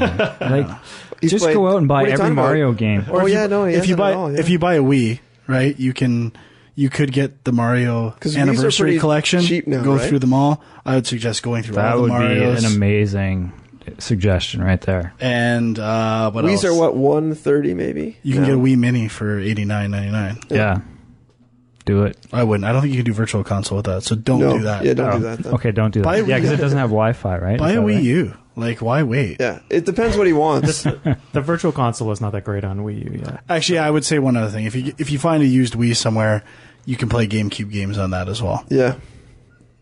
Which you can't on the Wii U. And you can't download those. Yeah. So, might be something to consider. Yet. Okay, so Philip writes, so I recently played Guacamelee, and I wanted to know how and who chose the trophies for this game. Do a certain amount of people on the dev team have to be able to get them? Philip. Reading between the lines, I think he's maybe having some trouble with that. Yeah, I think that's what he's saying. I thought they were pretty good. I thought they were reasonable. The only one I have left to get that I know is going to be a challenge is the one six attack one. Yeah. But now that I have a little tip, Yeah, I think Guacamelee is probably one of the easier games to platinum if you compare it with other games. And definitely everyone on the team near the end of the project was playing through the game and making sure all the trophies were attainable. And like personally, I played through it several times and made sure that everything was obtainable. And trying to tune the difficulty of them to be reasonable and obtainable for most gamers, but not tuning it down so easy so that like anyone can just go in and get these trophies. So was there anyone at work that couldn't get the platinum? That was kind of a joke at the office. There's people who didn't even try to get the platinum. A couple of people, maybe people who do less gaming, but for the most part, most of the team definitely played the game and were able to platinum it. But we play the game every day, so like we're seasoned vets. Yeah, definitely seasoned vets. But we also had people come in to play test the game and made sure that everything was pretty reasonable too. So okay. Okay, we got a couple questions from Blake. So first one, guys, I've noticed that some game developers have moved away from static HUD elements remaining on screen, allowing for context-sensitive implementations. See Tomb Raider and Dead Space. I, for one, disable all HUD elements on games if the option is available to allow for a more cinematic experience. As much as I enjoyed Bioshock Infinite, I would have appreciated the ability to turn off HUD elements such as crosshairs, life, and salt bars, etc., and also holster my weapon, but that's a whole other topic. How do you feel about HUD elements? Intrusively obtuse or essentially pragmatic? Cheers from Boston. P.S. Late title cards are awesome, my most memorable one being that of Metal Gear Solid appearing in the Ascension up the elevator. What are your favorite instances of this? I would say most Metal Gears are a good example. I tried thinking on the way up. I struggled. Yeah. I couldn't think of any. I Googled late title cards. Okay. And a lot of people said Red Dead. At the end of the game? No, at the beginning too, but also. That's a good call. Yeah. And Assassin's Creed Brotherhood, I think, came up, or Assassin's Creed 2, one of those. I can't remember which one, but I'm sure there's ones that I'm. What about Heavy Rain? I seem to remember that having a interesting title reveal, but I could be wrong. Maybe. I don't remember that. Yeah, could be. So but don't know. Yeah, weak answer on that one. So HUD stuff, what do you guys think? I have a soft spot having worked on user interfaces. I like the some of the ingenuity that goes into those. I like both approaches, in-game or your 2D cool artwork interfaces. I don't know. I like interfaces. I'm not one to turn them off. I think UI is tough to do because if you put too much on screen, it clutters everything, and if you don't put enough, you're not portraying enough information. So you really need to like work hard to strike the balance, and that's how I mean, from a creating games perspective and also from a playing games perspective, I kind of feel the same way, where if the game strikes the right balance, it's fine.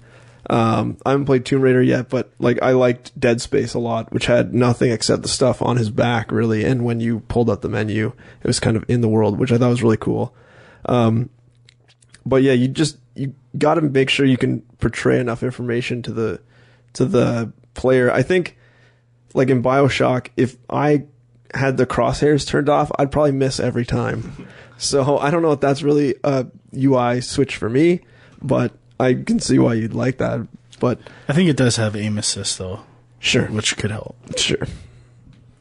Graham? Yeah, I like when games are able to do it well, and Dead Space is a really good example of that. But it's not always easy to do that. Like Dead Space is well suited because, well, if you want to show health on your character, the way Dead Space does it is pretty good. But you can't do that same thing on many other games. So yeah, it's like a tricky thing. Like Lara Croft can't carry around her spacesuit with her. yeah. But yeah, if you can do it well, I think minimalist is the way I prefer anyway.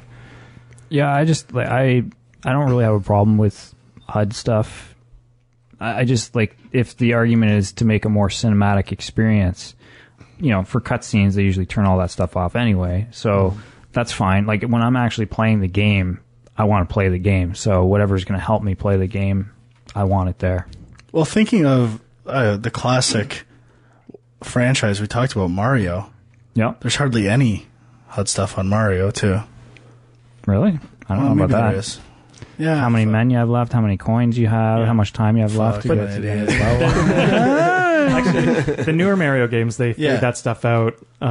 When you take a hit, it comes back in. So yeah, that's true. Yeah, I was thinking a bit more Mario 64 and stuff like that. But didn't they just have the health thing above your head when you got hit? Something like that. The health circle pie thing. Let's use another example for a bit of counterpoint here. I'm not the biggest WoW player in the world, but when I play WoW, I just marvel at how good looking their interface is and all their different menu bars and the fidelity and the high resness. Like their presentation is phenomenal. Yep. I haven't played WoW, but remember when we played? Oh no, well we all played, but DC Universe Online and what was the other? I played a little bit of the Star Wars Old Republic game.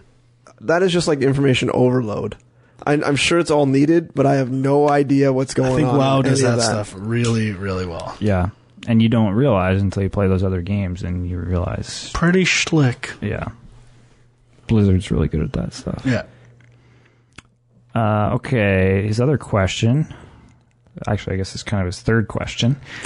Dearest infrequent podcasters, as the average age of the typical gamer are skewing more and more towards their 20s and 30s, seeing that game release patterns are relying less on Q4 holiday dependence, and that publishers appear to be pacing out their games more evenly throughout the calendar year. Now, I, as an officially grown-ass man, can typically buy things when I want them, juxtaposed to waiting for Christmas for my 2 to 3 Nintendo 64 games I had been salivating over for months. That said, I do tend to play less games in the summer due to the weather and keeping my sexy bikini weather body in mediocre shape.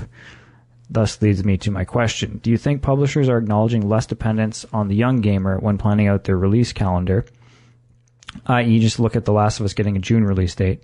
Or are we to suspect that, much akin to the Q1 equivalent for movies, there is a dumping ground for games not expected to succeed?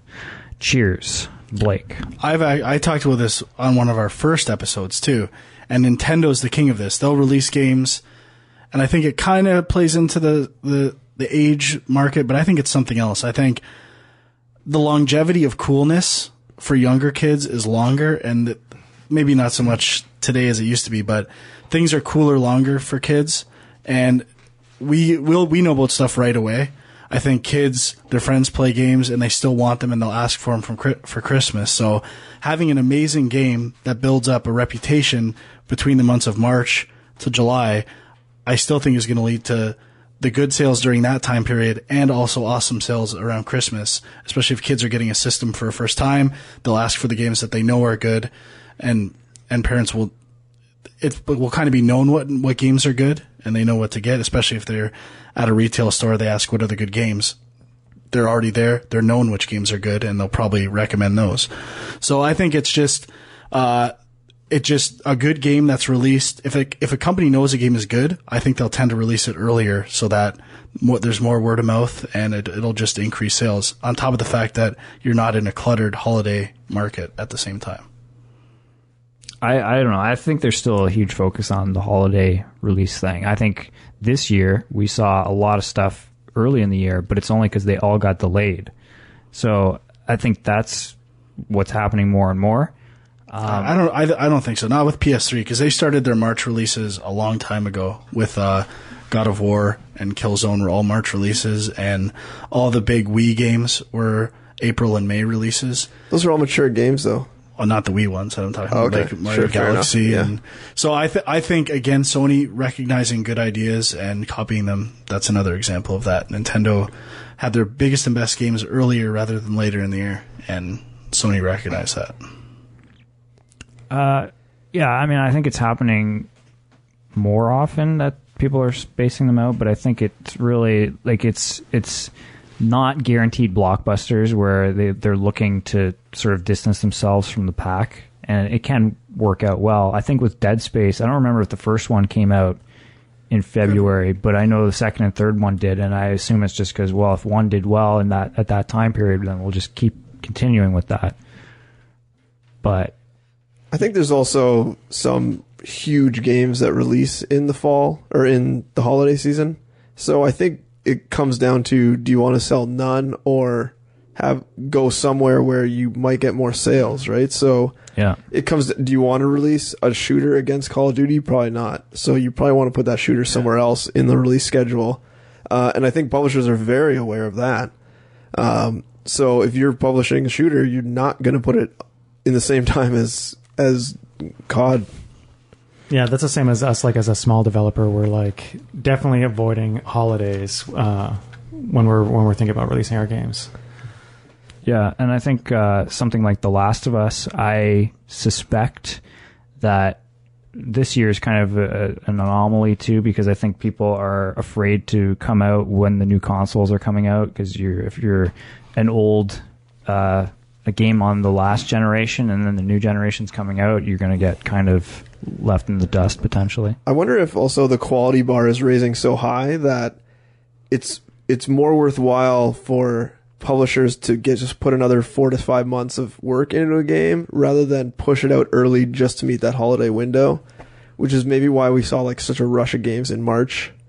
I think that's definitely the case, because people know that reviews matter for games, right? Like, it's not like movies where you can get shit reviews and still make tons of money. Like, reviews are everything. So if you know the game's not going to be as good as it could be, then you better delay it. There's no other option, really. Okay, a few more questions. So we got one from Steven who says, I know it's old news. What do you guys think of Disney giving EA the rights to make Star Wars games? Will EA making Star Wars games ensure that new games are massive AAA titles? Do you think Star Wars 1313 will get released? What kind of Star Wars games do you hope they make? What is your dream Star Wars game? I hope they make Star Wars Battlefront 3. And lastly, did any of you play Star Wars Episode 1 Racer for the N64? Is that Pod Racer? Yeah. I think so. It's one of the few racing games I've ever really gotten into, and apparently it got mediocre reviews, but I loved that shit. Thanks. Hopefully you do another episode right after E3. Steven. We talked a bit about the Star Wars stuff, but dream Star Wars game? I know at one point in my life, I think before Dark Forces came out, I wanted a first-person Star Wars game. Would have been the ultimate. I want a TIE Fighter remake. Yeah, I'm on board with that. Next-gen TIE Fighter. I think there's a lot of great old Star Wars franchises that they could bring back out and people would go nuts. Like, I think that's a great idea. I think Jedi Knight, do another one of those games. Frank mentioned Rebel Assault earlier, too. That would be pretty good. FMV coming back. Trying to think, there were a few other pretty good Star Wars games from the past. I mean, obviously, the Super Nintendo ones are good. Oh, I love those. Yeah, that's true. Yep. Okay. Is there anything else in that question? Oh, There's yeah. a lot of questions. I played Star Wars Pod Racer. I played it on PC, though, a lot of it. And it was a good game. Yeah? It's a good racing game, yeah. I think I remember enjoying it, too, although I don't have any specific memories of it. I bought it a while off eBay for Dreamcast. Haven't played it yet. On the topic of Battlefront, I actually really liked the first two Battlefront games. And, I'm not the biggest Battlefield player or any of those kinds of games. I actually played single-player scenarios with bots quite a bit and found it to be a lot of fun. So I had mentioned Masters of Terra Sky or whatever the hell it's called, the 2D fighter. Right. Maybe a Smash Brothers Star Wars game. Could be interesting. It might even exist. If it did, it's a piece of shit. So make it good. And I don't think 1313 will come out. It may come out under a different name, but I think that name is dead. Okay. But I can see them making a game similar to that, since it got such good, press and everything. Star Wars Uncharted, basically, is all you need to say. Yeah, that's right.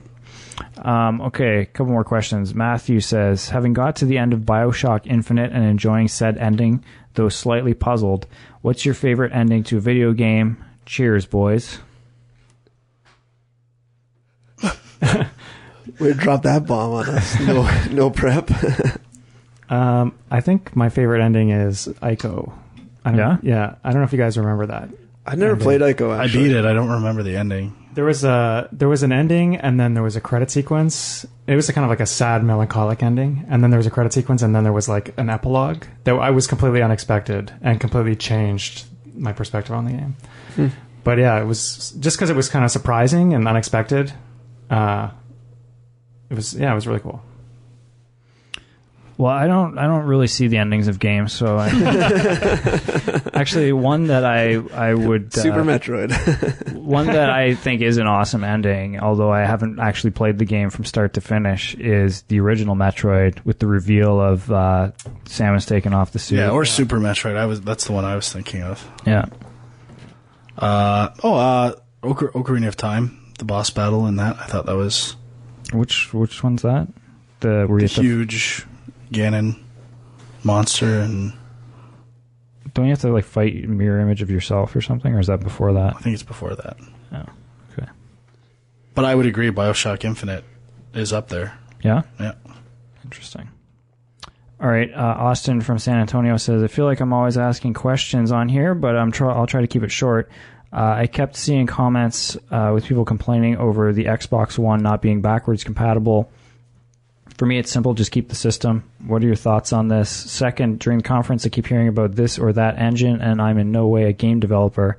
And this might be a stupid question, but what are some game engines you guys have worked with or like to have worked with, and are there games actually out there that sell you just on the engine? Thanks again for the podcast. Austin from San Antonio. Oh yeah, Metal Gear Solid 3 Snake Eater. Awesome ending. I would say no. I would never play a game just because of the engine. Yeah, that would be my first. Agree. Unless it was something like I knew it was Unreal and I knew they were trying to make an open world game with it, then I would know it would probably be in trouble. And I've worked with Unreal. I think all of us have worked with Unreal. Only a little bit. I've worked with Unity. I as well have worked with Unity. I think that's probably all the engines I've worked with. I never worked with Gamebryo, although I've heard horror stories of working with Gamebryo. I don't know. And everything else has been sort of in-house engines. Yeah. Yeah, mostly in-house stuff for me too. But I don't know. I mean, to me, it's not like, usually if people talk about the engine as a big deal, it's just because the graphics look amazing, and for me, graphics are usually not the biggest selling point anyway. So yeah, it's not that big of a deal to me. Backwards compatibility, I think that's just assumed now that that's not going to happen, since Sony has been pulling out the backwards compatibility of the PS3. So I don't know if anyone should have been really expecting it in the current one. It was just a software fix for the old Xbox. Like it's not surprising. I mean, I will agree with what Graham said before, though, that it's a little weird that downloadable titles won't still be playable. Weird. Yeah, it's because it's a different architecture, right? So you'd have to rebuild it for the other architecture, and they don't have software support to emulate it. So yeah, like normally I would say backwards compatibility doesn't matter because you can just, usually digitally download these old games, but I guess that may not be possible. So ultimately, I don't think it matters that much, but it's always one of those, when people are making the jump to the next console, they're scared to do it. So I'm wondering if there's ever going to be a market for, if you have a system that has like 200 digital titles that aren't available anymore, if like that'll be worth a lot. Preloaded the hard drive? Yeah, not just that. Like, let's say you bought every 50% of Xbox Live Arcade games when they were out. They're on your system, and no one has any way of getting at those games anymore. Will that be worth money? If there's certain games that never come out any other way except for that one time on Xbox Live Arcade, how much will that be worth? Nothing. I would say it's probably worth something. I don't know how much it will be worth, but trust me, Frank would buy that shit. It's all in the ether, man. It's not physical. Another amazing video game ending, which we had kind of already talked about, is Red Dead Redemption. Oh yeah, that one was so good. That was really cool. They did a good job on that. Okay, so Michael says, we've heard a lot from consumers and gamers how they feel about Xbox One, but how do developers feel about it? Do some of the features sound useful for developing games from indie to big budget? Love to hear your thoughts. Can't wait for the show. Michael. Did they even talk about anything? Yeah. I would say nothing really, but I would say if anything, the trend seems to be using an engine that makes things easy to port to multiple platforms. So I think that's where most developers are going, aligning with engines that will make multi-platform versions very easy. Yeah, that's the only thing. The architectures seem similar, or at least they both have 8 cores. They both use the same amount of RAM, roughly, depending on the details of that. But overall, it's not like Cell versus whatever the Xbox had. I can't remember what they had there. I guess the one thing that could be interesting, I mean, I'm not sold on it yet. I don't even own one yet, is the Kinect. Like, if there's some... I just feel like there's possibilities there. Nobody's really done much with it, and I don't know if part of it is that the original Kinect isn't... the new Kinect looked pretty detailed. I don't know. The only thing that's really interesting to me is that those demo videos of Illuma Room. That, to me, that's pretty cool. Yeah. Who knows how far away we are from that. It doesn't seem that hard, though. I think for the new Kinect stuff, I think the first things you're going to see is ports of old Kinect games with like upgraded sensor ability. Wii Motion, it's like Wii Motion Plus. It's exactly except it'll be an HD in quote release of the game, brand new $60 title, Kinect version 2. I'd buy that Star Wars Kinect HD version for sure. Well, I was thinking, I think I mentioned it last time with that Steel Battalion game that like had terrible control issues because the Kinect just couldn't pick up fine motor things. I think that'd probably be a perfect candidate for a redo. All right, so last but not least, question for Frank. Why haven't you been on Miiverse for 6 months? Jason. I think I finally went back on last week. And I don't know. I got back on because they released a patch that is supposedly going to make switching between apps and stuff from the home menu faster, which was my biggest complaint about the Wii U. And I have only played with it for a couple of minutes, so we'll see if I return, if that improves the experience for me. But overall, I don't know, Miiverse not blowing me away so far, to be honest. Wow. I thought the promise of games like Mario Brothers that did a lot of in-game Miiverse interaction, and actually Nintendo Land does it well, of bring up random stuff when you complete things. That to me is way more interesting than just going into the Miiverse and going into a Nintendo version of forums. Does it show you what's trending? Apparently that's the new big thing. Not really. They have their own like hotspots in the plaza, but the in-game stuff is way more fluid and interesting to me. All right, well, I guess that's it for junk mail. Questions and comments can be sent to the filmjunk@gmail.com address, and it's going to bring us to the end of the show. Usually we run down some upcoming releases, but I don't really have too much here. I guess Donkey Kong Country for 3DS this weekend, and then The Last of Us June 14th, Splinter Cell Blacklist in August. Anything else this summer that you guys are looking forward to? I don't know. I have no idea. Yeah. Okay. So we never mentioned Luigi's Mansion either. Did anyone else play Luigi's Mansion? I did play Luigi's Mansion. I only played for like 20 minutes. Yeah. I got to a soft lock and oh no.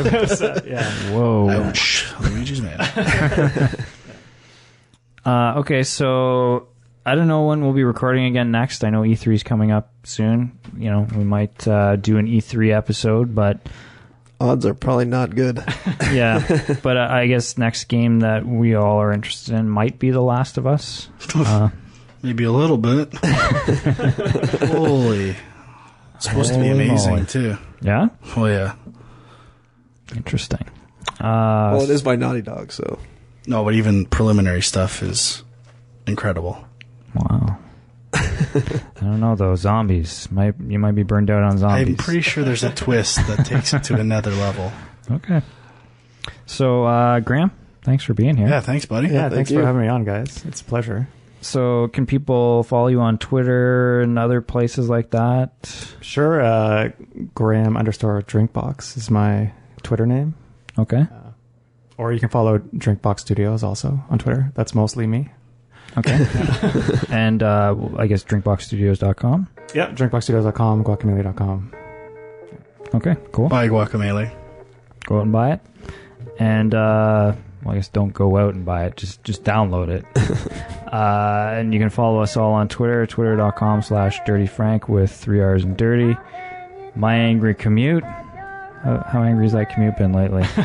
It's been all right, actually. I'm driving it now. Yeah, it's not too bad. I thought I would be getting a lot more system, tweets, but I got the system figured out, I think. And I'm just going to give another mention to Lost Orbit. Like it on Facebook. Find it. Okay. And twitter.com/filmjunk for me. So that's about it. GameJunkPodcast.com, and most of our stuff is posted on Facebook.com/GameJunk. So that's where all the news goes. So hang out there and let us know what you think. And that's about it. So until next time, we'll see you guys later. Bye-bye. See you. After you've gone and left me crying, after you've gone, there's no denying. You feel blue, you feel sad, you miss the dearest pal that you ever had. And there'll come a time, now don't forget it, there'll come a time